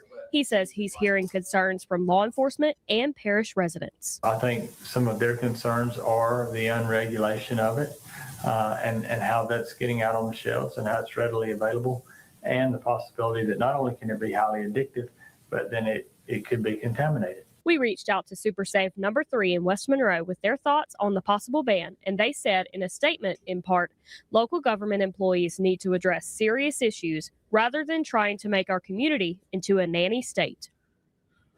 A public meeting will be held at the next police jury meeting on October 22nd at 5:30 p.m. at the Ouachita Parish Police Jury Administrative Building in Monroe. If the ordinance is passed, it will take effect on December 1st. So this is an old video.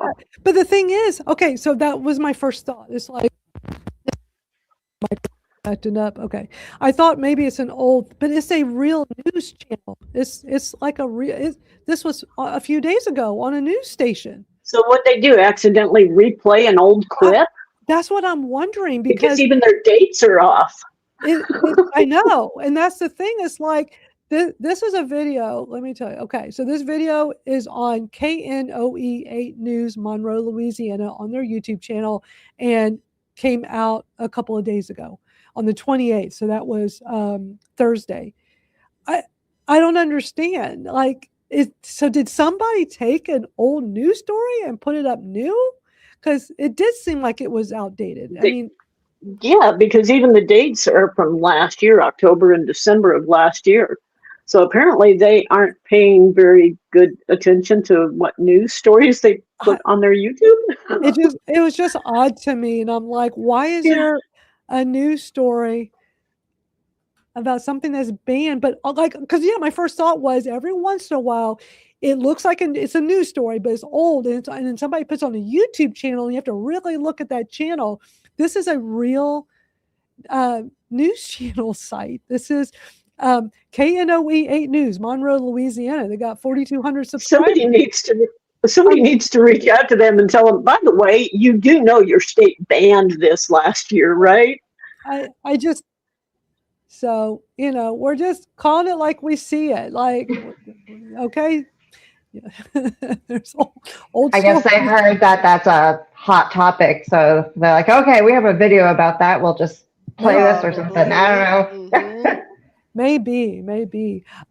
This next news story is quite interesting out of Denver, where they're doing enforcement, which we don't hear about enough. With regulation, there needs to be more enforcement of these product regulations. So check this out. This is interesting. A Denver smoke shop temporarily shut down by the city after a huge undercover investigation. The city alleges the Vibe Smoke Shop on Colfax sold marijuana and illegal flavored vapes to minors. Fox 31's Shaw Turner is looking into the case. She's joining us live tonight in Denver with the details here. Shaw? Well, what we also found out is that the city alleges that this smoke shop, which does not have a liquor license, also sold alcohol and illegal mushrooms to minors. And reports show that some of the kids turned around and sold these items at school, even on their lunch hour. I can tell you this, the city inspectors are out combing the city right now. And they just discovered what the city calls one of the worst cases of alleged illegal sales to minors in the history of random inspections in Denver. I'm not shocked, unfortunately. You have access to substances that they don't really fully understand. The Vibe Smoke Shop at 7530 East Colfax sits closed and locked up after having its license suspended by the city, accused of offering everything but the kitchen sink to minors. In Denver, only licensed businesses can sell marijuana products, and there are no sales of psilocybin mushrooms and strict regulations for kratom products as well. And of course, you can't sell alcohol. But city documents show the business has a history of violations dating back to June of 2025. And in October of that year, was cited for selling tobacco to an underage buyer following an undercover investigation. The business did not appeal the citation. The document also alleges that in November of 2025, a DPS resource officer reported that a student said the business was selling marijuana to underage buyers who would then resell the products throughout the day at school, especially during lunch hours. Are you shocked to hear all that? Not necessarily. Younger kids get it, kids in high school, and then they sell to their friends. On January 5th of this year, another complaint alleges the business sold tobacco to minors without even asking for ID. The city tells Fox 31 an undercover investigator was able to buy a flavored nicotine vape device despite the ban on them that went into effect in January. The city also says the shop had a lounge area in the back with hookahs. Young people would be exposed to things that are just not good for your body. And the investigations will not stop here. If you're a convenience store and you're selling illegal products, the city may not find you today, maybe not find you tomorrow, but there will be an inspector that comes through your door. And reaction already coming in tonight from child safety groups. The One Chance to Grow Up organization issued a statement saying the city and county of Denver has upheld community standards by responding to months of community complaints and failed inspections that demonstrated a blatant disregard for the law. Now, Fox 31 did reach out to the owner of the business. We have not yet heard back, but I can tell you that on June 26th, that owner will have a chance to state their case and make an appeal in a special hearing. The city says if you have a complaint about any business conducting illegal activity, call 311, but also you can go online. Okay. Well, that shows there's a huge problem with the store and who owns it, you know, and who is doing all these things. Right. Yeah. Yeah. It sounds like multiple issues with that store. Yeah. But the kids are selling it, buying it and selling it? Wow. Yep. That's what I didn't understand. How are they getting it? Like you said, it's up to the stores. Right. Yeah. Well, and it just shows laws passing regulation don't do any good if they don't have enforcement behind them. Yeah. There has to be teeth to it. Definitely. The next one is a story. I'm going to run real quick. I got to go, guys. Okay, great. Thank you for joining us today. Bye, guys. Have a good rest of Yeah, Saturday. you too. I'll be tuning in, so I'm not leaving, but I'll have this Okay. on. But I'll see everybody next week. All right. See ya. Bye. Have fun. Bye. Have fun. All right. We're going to do Detroit, Michigan, because, Michigan, they've been a lot going on there trying to get Kratom banned. So watch this one. Or Kratom crackdown in Sterling Heights, the first city in Michigan to enact an all-out ban. Thank you for staying with us at 5:30. I'm Glenda Lewis. And I'm Mike Duffy. Now, this is something 7's Evan Siri has been following for months. Back in January, he reported when Clinton Township trustees voted to ban the sale of Kratom to minors. Now, Sterling Heights is going one step further, making it illegal to sell within city limits. Supporters say it's about keeping residents safe, but critics argue the ban punishes people who use it responsibly. Evan, your Sterling Heights reporter, he takes us inside the debate dividing the community. If people want to buy Kratom, whether it's natural or synthetic, they can go ahead and go to any other city around us. They just can't buy it here. Last week, Sterling Heights City Councilman Henry Yanez, one of 6 council members to vote yes on a Kratom ordinance banning the sale and distribution of the herbal supplement. Get it off their shelves, no more marketing, they take it out of their windows. Beginning early June, any business still selling it could face consequences. If they are not in compliance, they have the potential of having their business license revoked. Lamar Kashat says the department is seeing a rise in recent Kratom-related hospitalizations and even crime. And unlawful entry into an area, and that individual had indicated that it was to feed their Kratom addiction. But some say banning Kratom is a mistake and that the supplement has improved their lives tremendously. I've been a daily 12-year consumer of Kratom. Melody Wolf drove to last week's meeting from Kalamazoo. She says Kratom has significantly helped her with chronic pain. Allison Smith, a government affairs director for the Global Kratom Coalition, flew in from D.C. and says it's the synthetic 7-OH version of Kratom that's the issue, not the natural form. These synthetic drugs that you're seeing at gas stations and convenience stores are adulterated, and they represent a clear and present danger. People are getting addicted to them. People are unfortunately overdosing on them. Friday, I went to the city's Dodge Park and met Josh Barnes. I didn't hear that. I just found out from you. What are your thoughts? I thank God. Thankful at least one Michigan city is banning Kratom sale. These 7-hydroxy pressed pills, that is gas station heroin. It's addictive. You'll get sick. Barnes says he started using Kratom years ago to help deal with an injury sustained while serving in the Navy. Now in recovery, Barnes says he would spend $200 a day to feed his addiction. It should be illegal. Nobody should be able to sell that. House Bill 5537 proposes a statewide ban on growing and selling Kratom. It passed in the House and is still sitting in the Senate. The state hasn't done anything to control it. We drew a line here in Sterling Heights to make sure that we're going to keep the people that live here safe. In Sterling Heights, Evan Siri, 7 News. All right. $200 a day. That's pretty expensive. Let's start with some responsibility. And if he was military, he wasn't supposed to be consuming it anyway. Exactly. And no one's forcing you to spend that much money on something. That is your choice as an adult. Exactly. And then they also brought up how that someone broke in because of Kratom too. Also, that was that person's choice. The Kratom isn't talking to them and telling them, hey, go break into this place. Exactly. Yep. Yes, sister, that's correct. Yep.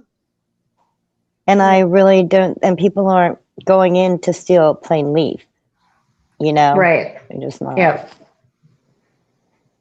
And the chat's on fire. Y'all have a lot to say about that one. And if people are stealing anything that is even similar or acts like a drug, that's an addiction problem and that's a mental health problem.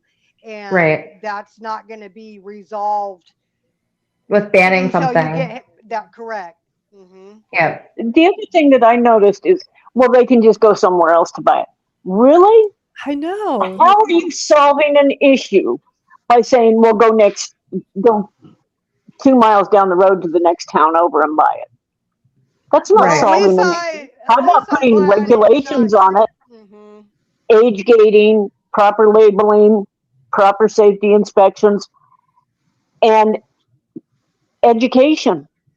How about doing those? Oh, yeah, but no, just ban it in our town for sale.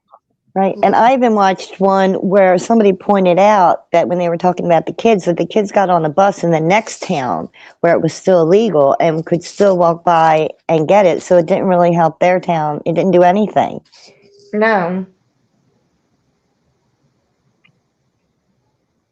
Y'all have a lot to say in the comments. This is so interesting. Yeah, and John's like, I don't know why they're still talking about gas stations. You just buy it online where you get legitimate Kratom. Exactly. And you shouldn't want to ban something just because there are some people making poor decisions. If it's helping somebody else and it's useful to them, you're taking that away from that person just because another person chose to do something wrong, that's not right either. Exactly. That or And it's use usually that the pain same- patients. Yeah, use that same mentality and go after alcohol and cigarettes and vapes and Tylenol, because guess what? There's people that use those things improperly too. Energy Coffee. drinks too. Energy drinks was a big one. Yep. Yeah. Especially with teenagers. Yep. Yeah, I mean, I do not believe in prohibition, period, but I come real close to the line on energy drinks.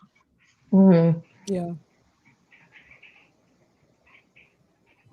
I just don't understand how people can take so much and keep escalating and not even realize, that they have a problem in that. Right. And then just keep taking so much and so much and so much and even if there wasn't any directions, which we know there are, maybe years ago there wasn't, we know there are now. You're either just not reading it, or you just already have the mentality of the whole thing. I have to take the whole thing rather than more. Keep it. Yeah. And that, I mean, that's unfortunate. I pray for everybody like that, but that's not everybody else's fault that can take something responsibly or take it as directed. And that includes prescribed medications, prescribed opioids. If most people take them as prescribed. If you're going to take it all at once and be out of your whole month allotment in 3 days or 5 days, you need to tell your doctor that. But then they won't tell the doctor that, because then the doctor wouldn't have prescribed it to them. I mean, it's like a compulsion. It becomes, maybe some compulsion behaviors or illnesses or something too. I mean, I don't know. I just don't understand that side of it. And I'm not able to understand how that happens, but and people do that with many other things too. Food. That's right. Clothing, racking up credit cards, buying things. There's so many different things that you can overdo. Yep. Yes. Yeah. Those of us that have pets know how crazy we can end up spending on our pets. Yeah. Regulation is the answer, but you have to have enforcement with it. Don't ban things just because you don't understand them. Exactly. Twinkle, do you see the comment from Yeah, I'm Extreme trying Turkey? to see. You don't understand, except that I do understand addiction more than people think that I do. So I don't understand it from the point that I would take more and more and more of something, and I would always start low with anything, because I do have the understanding of addiction. I have been affected by addiction in my life. I don't have the understanding for me to go more and more, but I have been a great help and resource, and to give out love, care, and compassion to people who have struggled with addiction, people who have recovered, and people that still have to watch themselves every single day. And that's how I know that if somebody was to go into a smoke shop and they were actually sober and they were protecting their sobriety, they're not going to pick up anything off of the counter. Some may, but the person that will do anything for that sobriety isn't going to blindly take something. So no, I don't know it. I have not walked those specific shoes, but I do know it as a person that's been affected by it multiple times. Thanks for sharing. Including people who have passed away and overdosed. And so. Yeah, thanks for sharing that. I just try to be fair with people and keep the care there all the time. So, but that doesn't mean that everybody is going to be what's happened to somebody else, because we're all so different. That's why care and compassion does go a long way. And thank you for letting me have that moment. For sure. I got one more news story to share, poor Tennessee, because, that ban's about to take effect. And just news story about that, and I really feel for the people in Tennessee because, many consumers went to their capital multiple times and talked to the legislators who just didn't listen and didn't care. They didn't listen at all. Even I know a few people that sent emails to them, and the way that they responded to them was so cold. It's heartbreaking. And I know some people that have moved there for different reasons, and now they're either stuck or they have to move again, which is wrong. And not everybody's in a position to be able to move. Exactly. It's not cheap to move. It's expensive. And what makes it even harder is the fact that we already went through this once with Tennessee. Right. Yeah. They did the right thing one time. Why did they backtrack on it now? I know. They knew it didn't work before. Yeah. Yeah, because they banned it and then they unbanned it. Yeah, especially when that many people went and spoke, and there was many people and they just didn't listen, which I don't understand. They chose not to care about their constituents. Right. And I'm sorry, midterms Vote here, them out. I'd be getting rid of a whole lot of legislators in Tennessee. Yeah, vote them out. 'Cause that's just not. They're voted there on behalf of their constituents to be the voice for all the people, and they weren't listening. It's like there was something going on, backroom deals. Yep. That's why voting is so important, and to know what's going on in your community. It makes a huge difference. Yeah, for sure. So go ahead.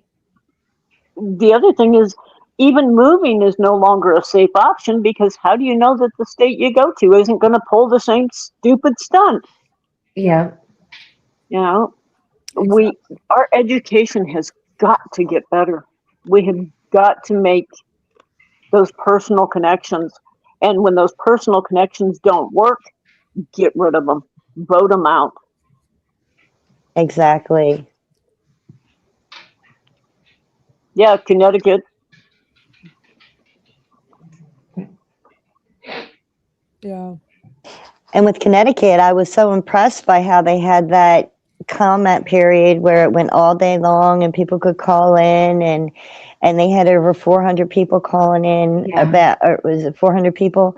They were for the against the ban, 30 people for the ban, and they banned it anyway. And that right there it's proof right in your face. 400 to 30, you should be going with the 400 constituents, Exactly. And that they were just going to do it either way, even with those people speaking out. How it's such a huge, amount of people versus 30. So, yeah.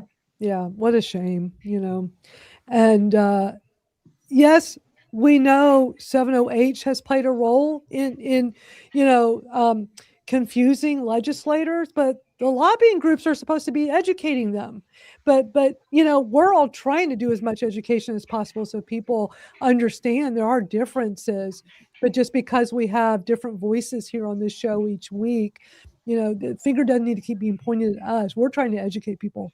It's really hard for a lot of us to educate too, because we do get our accounts shut down from even talking about it. So they aren't seeing it. I want to say something to that.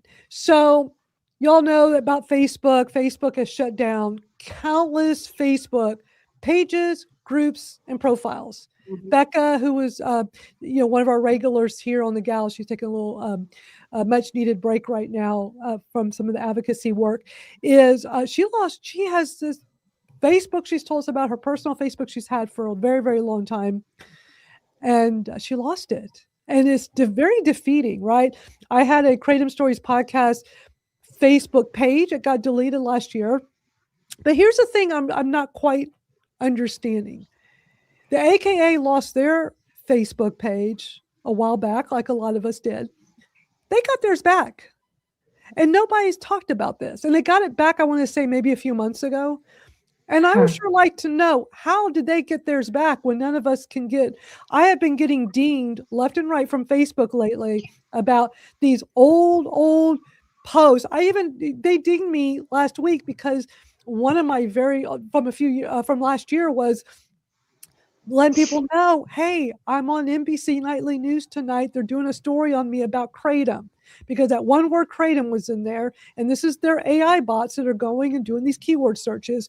And I got in trouble yet again, and they won't let me live stream for a week on Facebook. I don't live stream this on Facebook. I hardly do any Kratom talk on my Facebook. I do my more business related stuff. And I do a business live stream on my Facebook that I can't do for a month now because of a post I did last year letting people know I was on NBC Nightly News. So what I want to know is, how come the AKA got their Facebook page back? If they know how to do that, why aren't they helping others to get their pages back so we can educate and talk about it? Right. I'd like to know. Yeah. like why, and when I lost this is like the fifth or sixth one they lost. So I'm real curious as to how they got it back.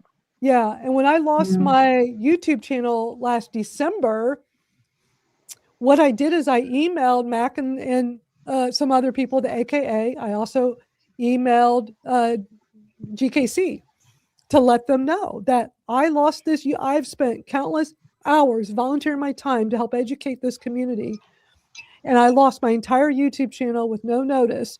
What can they do to help me? Okay. Nothing. Matt at GKC immediately responded back to me. It's like, what can I do to help you? That was great response.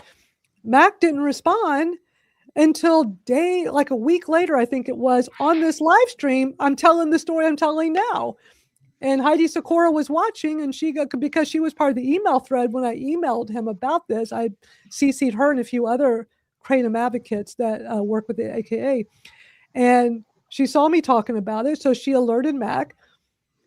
And eventually he responded back in this thread talking about how he's talking to Meta. And I had to explain, Meta is Facebook, WhatsApp, and Instagram. I'm talking about YouTube.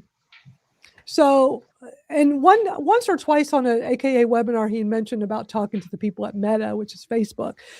So if they can get their Facebook page back, help other people in the Kratom community, especially as advocates, get our stuff back.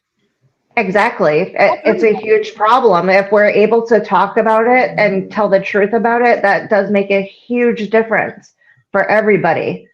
And that's like the biggest part. They always silence us, and just not on Facebook. On Instagram, I get in trouble a lot too. The only place I can really talk about is Madeline's community, the school, the Kratom Talk, and X. X is pretty good with it too, but everywhere else they're pretty strict with it, which is sad, and that gives us less of a voice to talk to other people. Yeah, our BAE's Facebook is having issues. I can't comment, post, share, like anything in groups now. My personal page is so at risk, and most all of it's from 2 to 5 years ago. Come on, guys, really? Yeah, they do that to me too. I'll be a 3-year-old post and I get a ding or something, and I can't do anything for a couple of weeks. But yeah, and yet when I reach out to Facebook, I get told, we don't see a problem on your account. Excuse me? I'm sitting here looking at the, okay. That makes no sense. No. Yeah. Boy, they'll take that ad money. Yes, they will. And those 7.0 ads all over Facebook and all over TikTok. Yeah. All over TikTok. Every time I go to TikTok, these 7.0 ads pop up. They're okay with taking your money for that, but they don't want us talking about our plant. Right. Doesn't make sense. All right, let me play this short news story out of Tennessee. Now, it's something people can take to get over an opioid addiction. It's called Kratom, and come July 1st, it'll be banned from store shelves all across our state. Lawmakers got this approved after branding it gas station heroin this session. Businesses and health advocates, they're preparing for this right now.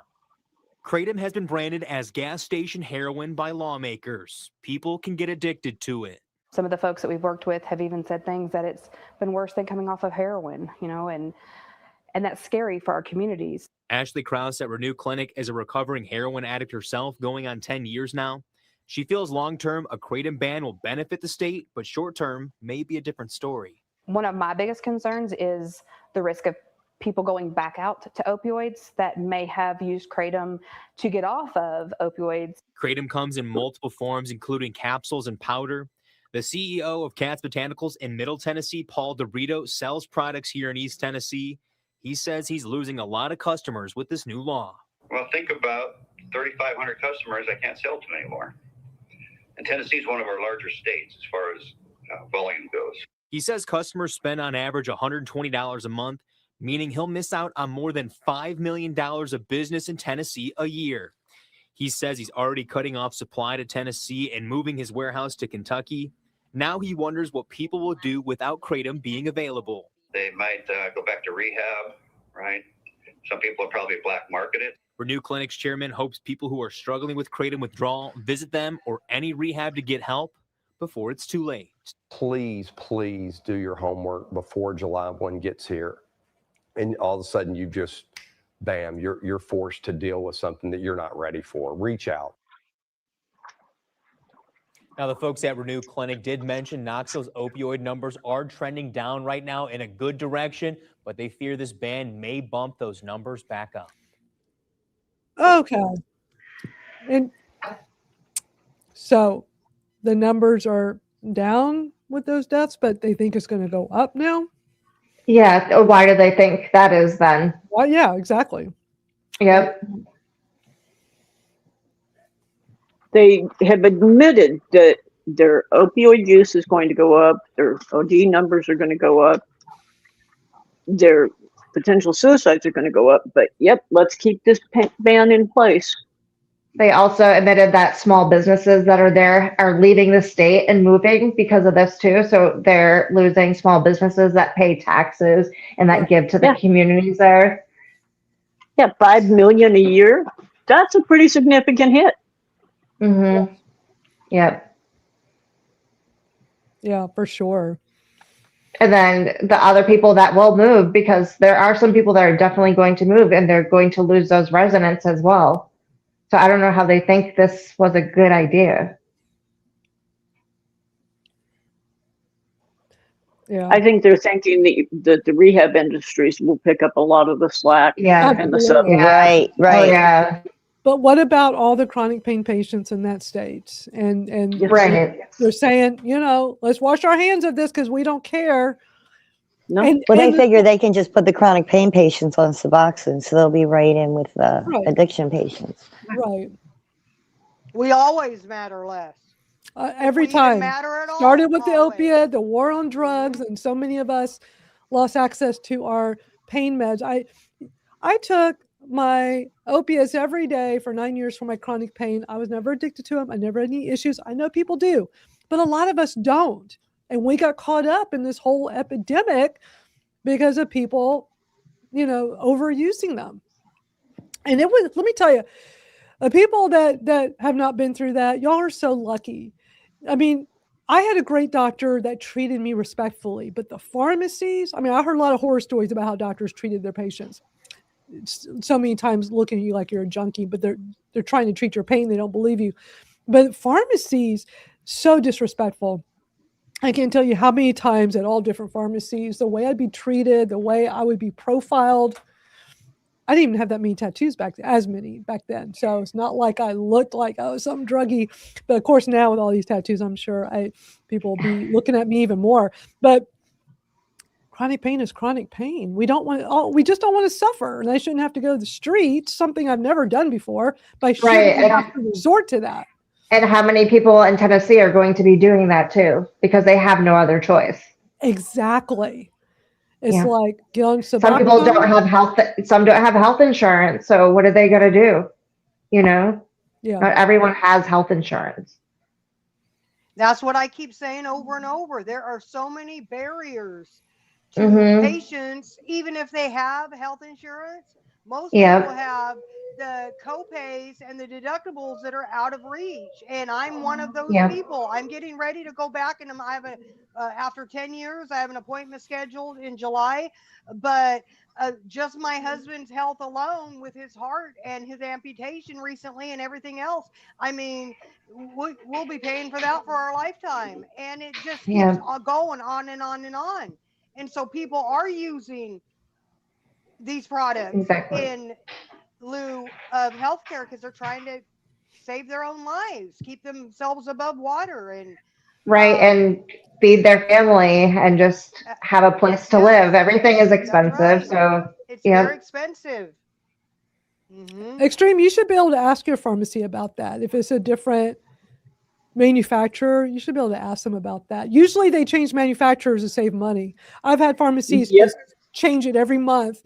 That's why it's so important to any pharmacy meds you get, no matter what kind they are, check them and make sure they are what they say they are. One time years ago, back in my pain management days, and it was one of my other non-pain med prescriptions, but I was picking up my scripts, and one of them was not what it was supposed to be. And thank God I noticed, because I thought, what's with this imprint? If I get a prescription and it's a different looking pill and a different imprint, it takes 2 seconds. You go to Google, you type in the imprint on the pill.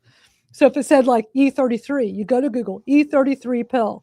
It'll tell you what it is and show you pictures, confirm what it is. So one time the pharmacy messed up. Thank God it wasn't something that could have killed you. But the pharmacy tech really freaked out, as they should, because that's like major liability. I always check. And sometimes to save money, even the big box, especially the big box pharmacies, they'll sometimes change a brand every month.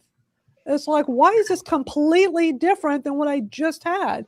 So just always. I know somebody who got changed on their thyroid medications because it was more cost effective, and it put her in a full-on thyroid storm. The medicine was that bad. Yeah. And It's always always count about them too, because they do make mistakes in counting them as well. So always count them. Yes. For sure. We've already been here for exactly 2 hours. I have a video that we're not gonna have time for today because it's 23 minutes long, but did y'all hear about that there's that pharmacy guy that does all kinds of wild videos, and he talks in this voice like he's trying to do the ASMR as well.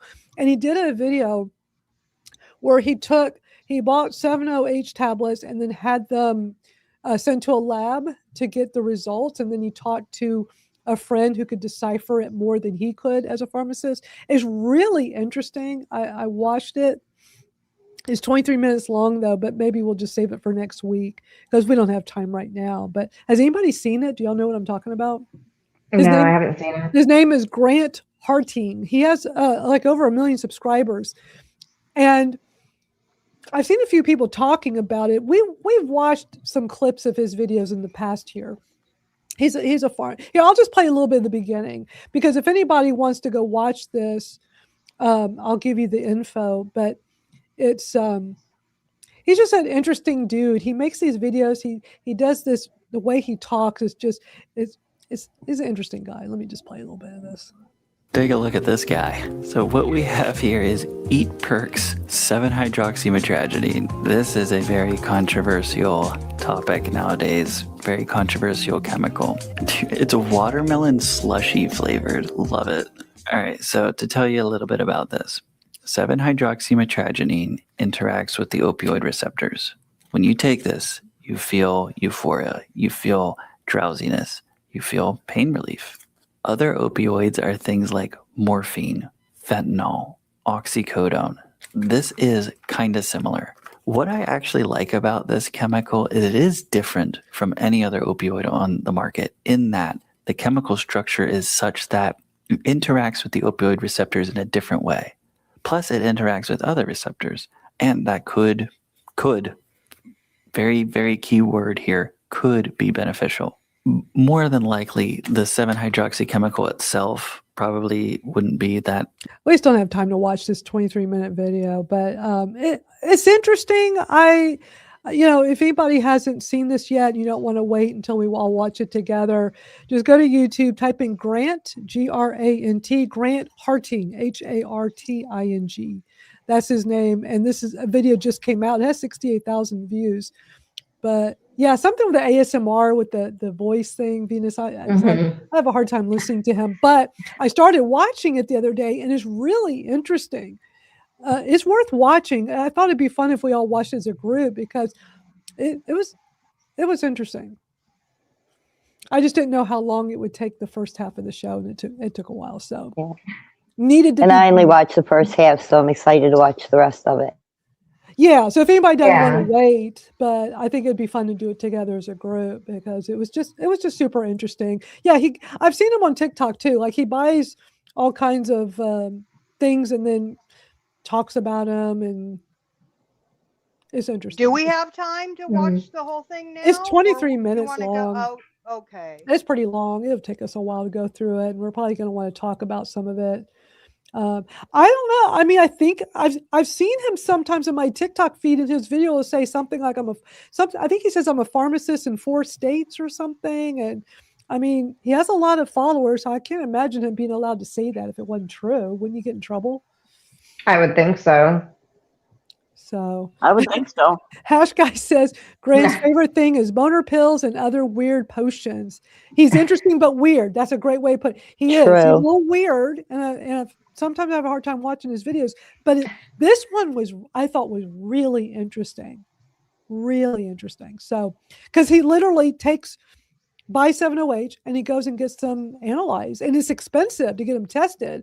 But I guess since he's a pharmacist, he knows how to do all this. And I think he said in the video, it's like $500 or $600 to do it. So he knows like the average person is not going to do it.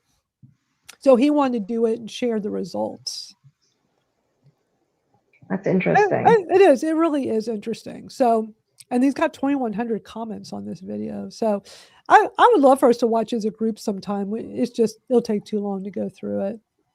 So I think we'll just save that one for another time. But I do feel like we need like a nice, before we go, cleansing of the palate, because we spent so much time having to deal with like some of the negative stuff we've been dealing with. We got through all the news stories, and it's been a while since we just like watched something that was like a little more lighthearted, a little more fun. And so it's only 2 minutes long, but let's watch my friend Abram from Pure Infinity Botanicals. He has a video, like I said, it's only a few minutes long, but how I brew kratom tea at home. And it's actually very interesting. So I thought everybody would like this. So let's watch it. What's going on, guys? It is the end of a very long day. We traveled, we set up the booth, we hit the gym. I gotta tell you, we stopped at the only kava bar in Las Vegas, the Wolf Den.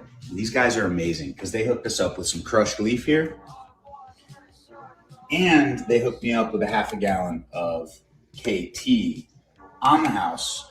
And so what we're going to do is we're going to demonstrate to you guys all the steps required to make tea at home, not super complicated, although I chose to add a couple extra ingredients. It's totally optional. We've got 2 bowls here. I really didn't measure it. I eyeballed it. That's not what you're supposed to do.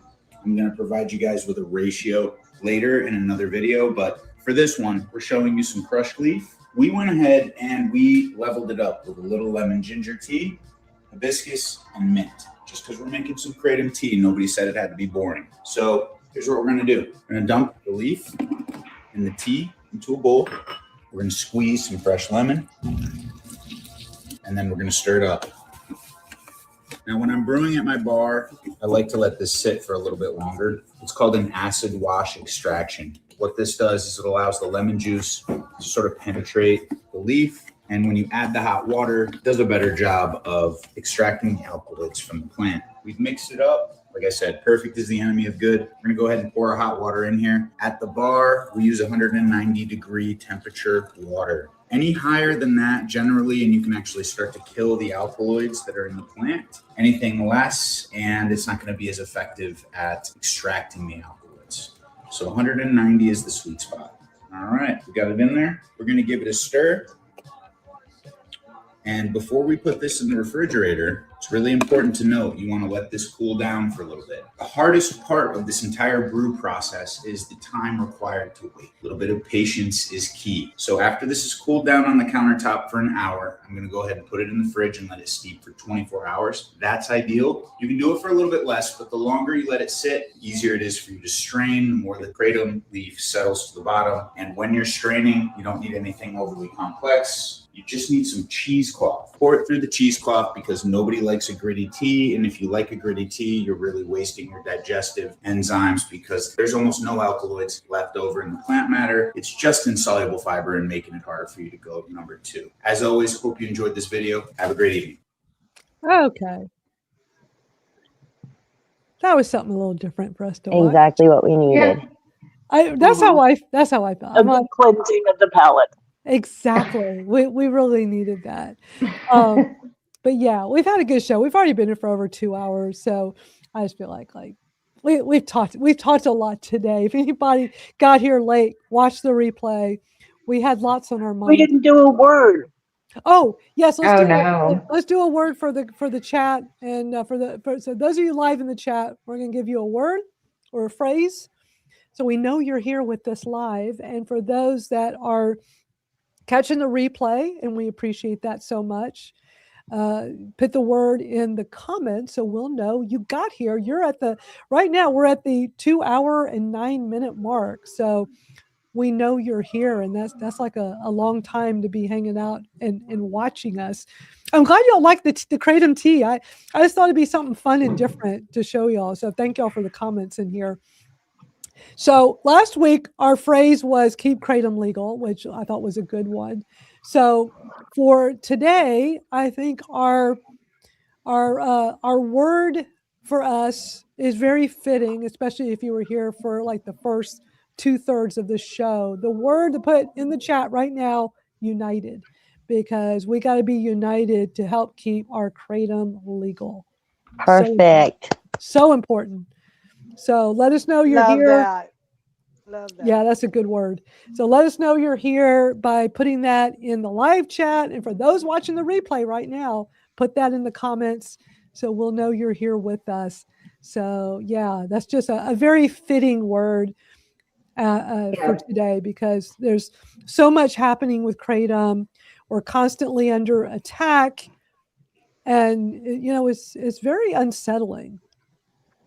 And I'm not talking about the kumbaya, live and let live, that narrative that keeps getting pushed all the time. It's like, let's just try to have a united front and help keep the bottom line. We need to keep kratom safe and legal. Yep. It doesn't matter what goes on behind closed doors. In public, united. Exactly. We all have to get along, and support each other, especially right now. Quit giving the monkeys out there ammunition to throw at us. Exactly. Thank you so much for putting this in the comments. Boy, everybody is loving this. Thank you for reminding me, Robin, because I totally forgot to do that. Mel says, unhinged, we stand, divided, we fall. That's a good one right there, too. And Craig mentioned Molecule Molly. Remember her? Yeah, I have to go find that old video. Hash Guy says I'm going to do the Madeline Swampwater thing. So I have a video of how I make my Swampwater kratom tea over at kratomrealtalk.com, over in the classroom at school. And the beauty is I can share that there. I can't share. I cannot put it on any of my social media channels. I'll get in trouble. But Kratom Real Talk, go to the classroom. I have a video walking you through step by step how I make my Swampwater kratom tea, how I do blade papes, just trying to help educate, help people understand. Because and other people can share, right? And other people can share their recipes too, and you might learn something new. So absolutely, all y'all that can do swamp water, tea, blade pape, I applaud you. No. Well, I can't do the Tossin wash. I don't taste it. It's gone. It's done. It's over with. No. I just can't do the toss and wash. When I first started Kratom and I was doing my research and I was trying to look up, and I kept hearing toss and wash. I'm like, what are they talking about? So I went to YouTube, typed in toss and wash Kratom, and there's this guy doing the toss and wash. So I looked at that, go, no, I can't do that. So I looked at other ways. I literally did. I was in a Facebook group, a Kratom Facebook group, and I did a question. I said, what is the best way to consume Kratom? And I got like so many different answers, but it was like toss and wash or the swamp water tea. And I'm looking at all these responses. I'm like, the swamp water tea, I think I'm going to do that one because that sounds like something I could do. I don't think I can just put that powder in my mouth. So the toss and wash, depending on how you're taught to do it, is truly the simplest, easiest way. And you can do it anywhere. And nobody even knows you're doing it. I can't do it. I do capsules. Can't. and that's why I have my whole leaf Kratom tablets that I just love, because if I'm out and about, like I do my powder at home, but if I'm out and about, I have the tablets because I can just pop them in, not messy. Yep. So Mike is going to get a Kratom tattoo next week. Tell us more. Awesome. Oh, Nice. yeah. That's my There we go. Yeah. Yeah, a big one on your and Dan too. Y'all both got them. Yep. Awesome. Yeah, Kratom tattoos are awesome. Yeah, I've been thinking about a design because Mom and I want to go get one too. So that would be so cool. You and your mom. That is so cool. I love it. I love it. You could do one with a butterfly and Kratom with a butterfly. You know. Oh yeah, that's a good idea. Put the butterfly and the leaf and everything together. That's a great idea. Thank you. With the yellow flower. Danny said, I remember the first time I took powder, I swallowed it wrong and burped a dust cloud. Yes. The first time I tried it, I looked like Puff the Magic Dragon blowing green smoke.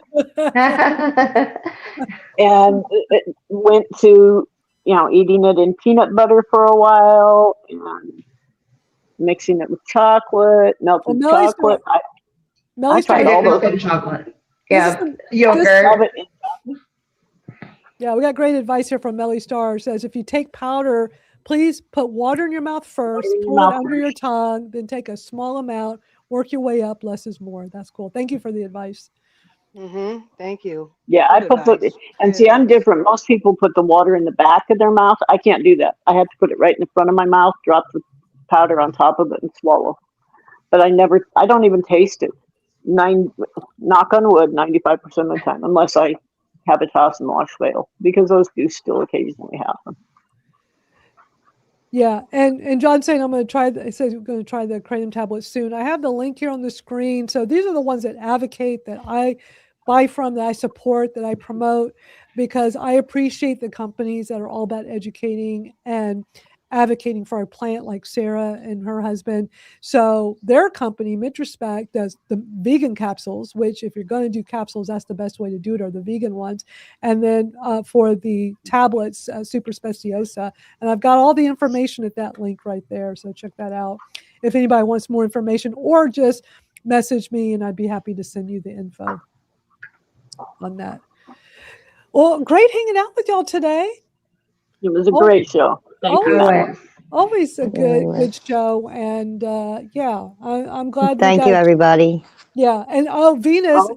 For anybody who just got here, Venus is going to Washington D.C. next week. Her and her mom are going to go advocate for Kratom, natural Kratom, on Capitol Hill.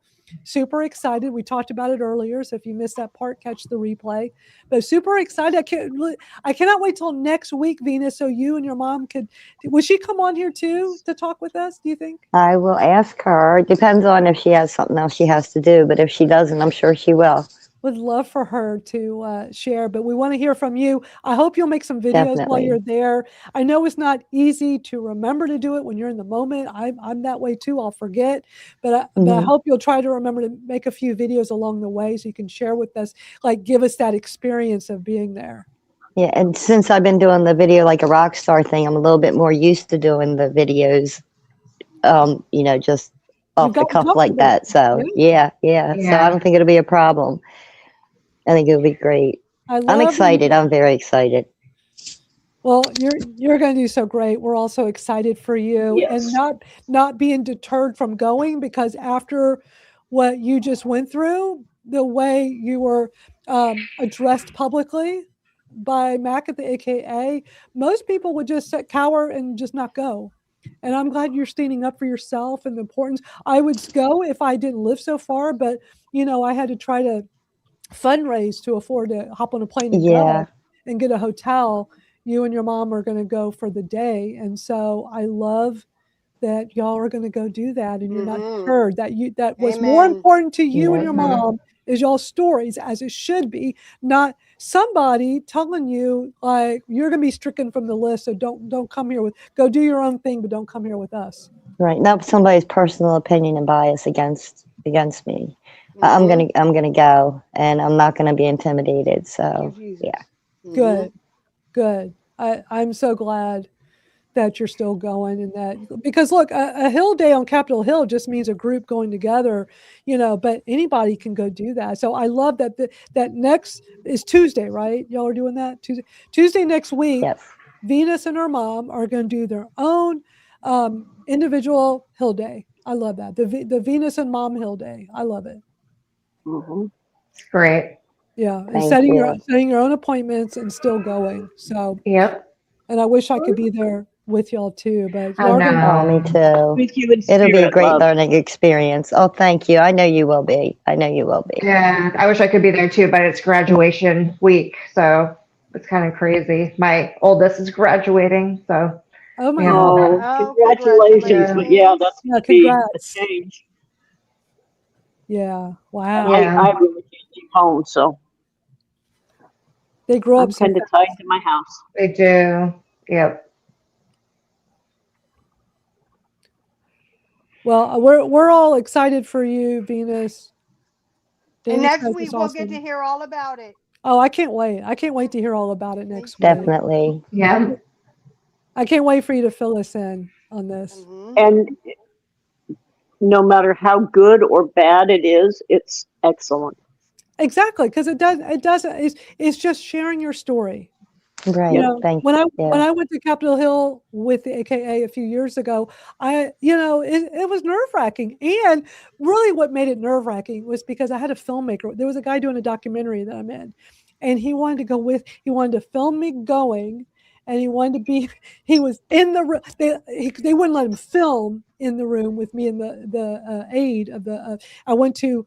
And I just showed up. You can just do that too. Like, you don't have to. It's helpful if you have an appointment in advance. But when I went 2 years ago, they weren't the group was not organized, and I had never done this before in DC on Capitol Hill. If I had known, I would have scheduled appointments. So we're just like, basically, here, go find your reps. And I went to my house rep's office, which a lot of walking to get there.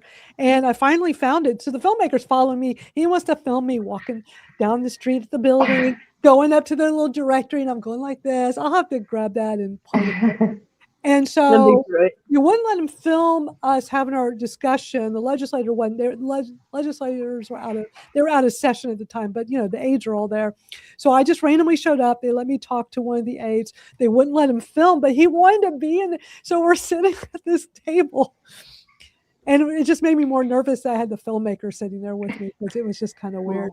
But Yeah. it was a great experience. And then when we were done and went outside the room, he filmed me outside the room sharing my experience. And it was really cool that I got to be in a documentary about Kratom with that. Yeah, and you have that memory too that you can watch it and look back. That's really awesome. Yeah.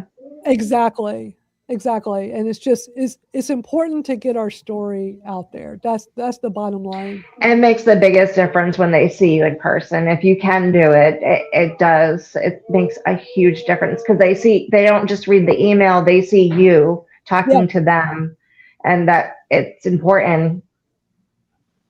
Makes it look more personal. Yep, absolutely. Yeah, it really does. Yeah. And I even went so far because I had my Kratom. We get a lot of background. Twinkle, it might be from you. I'm always going to have, because I suffer from debilitating chronic pain, I'm always going to have Kratom on me. If I'm not at home, I'm out and about. So when I was in DC, I have it in my backpack. Some of the other advocates are like, "You have Kratom with you?" I'm like, you really know who the pain people are. Yes. You want some? But when I was on Capitol Hill last year, it dawned on me, like, I should pull it out when I'm talking to the aides. So from the first meeting to all, I thought of it during the first meeting. I'm like, I should pull it out. So I did. And the aide was, wowed by it because they're thinking it's some big bad thing, right? And I pull it out. It's a powder. It's a bag of Christopher Organic Botanicals. I open it up. I said, "This, pull it. Here. This is it. It's a powder. I make my little kratom tea." And they were all like, "Oh, that's it. Okay. It looks like matcha. Okay." And it was And if so they smell it, it just smells like hay dirt. Yeah. So, our voices matter so much more than anybody else. They want to hear from the people. Every time I told my story about how I got dropped from pain management through no fault of my own because of the war on drugs. And I thought I was going to have to go to the streets for the first time to go find the meds I was already taking that I was a stable pain patient, but doctors are scared to prescribe. And they were all just like, wow, because they don't usually hear stories like that of how we're treated as pain patients. And that, thank God, I found this kratom plant from a documentary and it changed my life. And I'm dedicated to sharing my story and help people with this. And every time these aides were just so impressed with the story, as they should, but they're not going to know our stories unless we tell them. You don't have to go in person, but just getting your stories out there, talking about it on a platform. Anybody could start a live stream like this. Pick a day and time and start doing this and just share stories. Have other people come on and share stories. Have a podcast, do a live stream, share on social media, tell a friend, tell a neighbor. I know that not everybody will do this. I get it. We've had discussions about this on my TikTok. I'm not afraid to talk about it with any doctors or nurses or anybody in the medical profession that I talk to. Now, I've been taking kratom for 7 years now. The first year and a half, I wasn't comfortable, but then I had to get over it. And I'm like, I should speak out. And if a doctor or nurse doesn't like it, then too bad. I'll go somewhere else if they don't like it. And I've heard those stories from others in the community, but I have yet to have any doctor or nurse tell me anything negative about it. It's almost always they don't know what it is, and that gives me the opportunity to educate them. One nurse, I think it was a nurse or tech, last year goes, "Oh, I've heard of that. Yeah, I heard that stuff works pretty well." But what I do, and again, this is just for me, not everybody's comfortable doing this, I get it.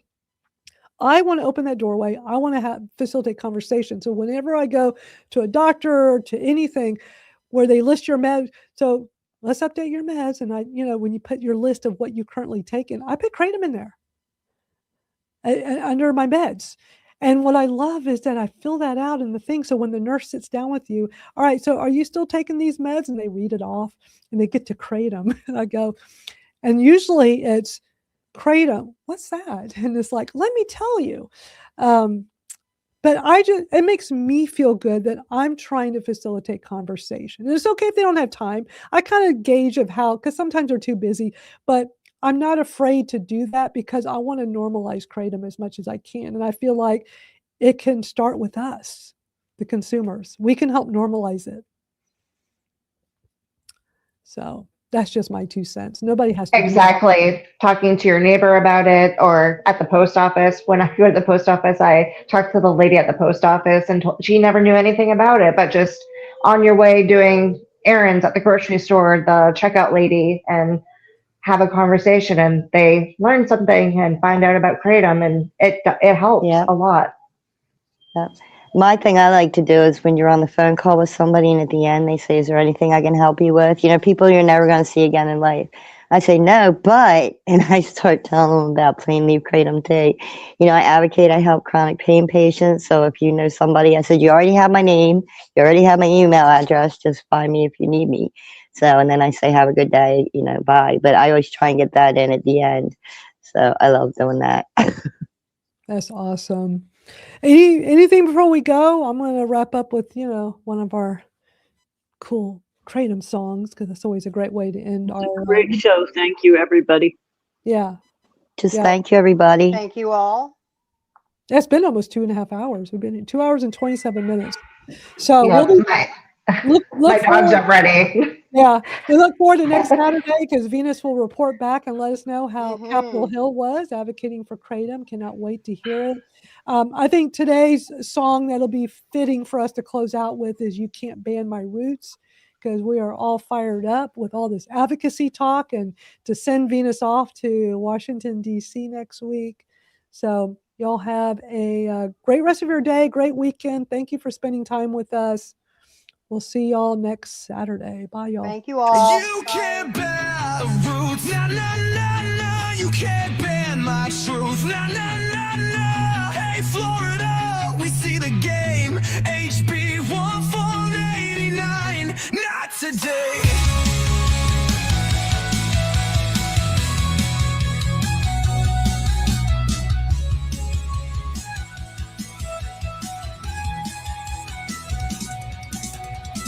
Natural leaf, ancient tree, now they wanna make it a felony. Nah, we ain't playing that corporate tune. Kratom's the voice of 1,000 moons. From the fields to the streets to the healing hands, you can't kill what the earth commands. They assess certification, regulation, tricks, just another play to make the people sick. They write the rules, we break the chains. Your lobby games won't own our brains. One voice, one fight, we rise tonight. You can't ban my roots, I'm a child of the storm. I was born to be free, I ain't bending no more. You can't break my truth, you can write your lies, but the people rise. No 1489. Mail orders ban, remote sales cut. Who's that help? Big pharma's gut. They don't want plants, they want pills. They don't want cures, they want bills. But guess what? We ain't that dumb. We'll shout this message till the war is won. Kratom's our anthem, Kratom's our right. HB 1489, we fight tonight. They write the rules, we break the chains. Your lobby games won't own our brains. One voice, one fight, we rise tonight. You can't ban my roots, I'm a child of the storm. I was born to be free, I ain't bending no more. You can't break my truth, you can write your lies, but the people rise. No 1489. You can't outlaw the trees, you can't outlaw the breeze, you can't outlaw the dreams. We are Kratom, we are free.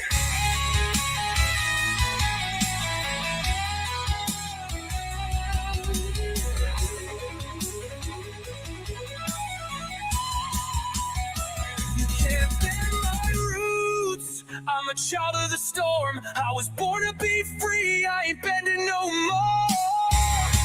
You can't break my truth, you can write your lies, but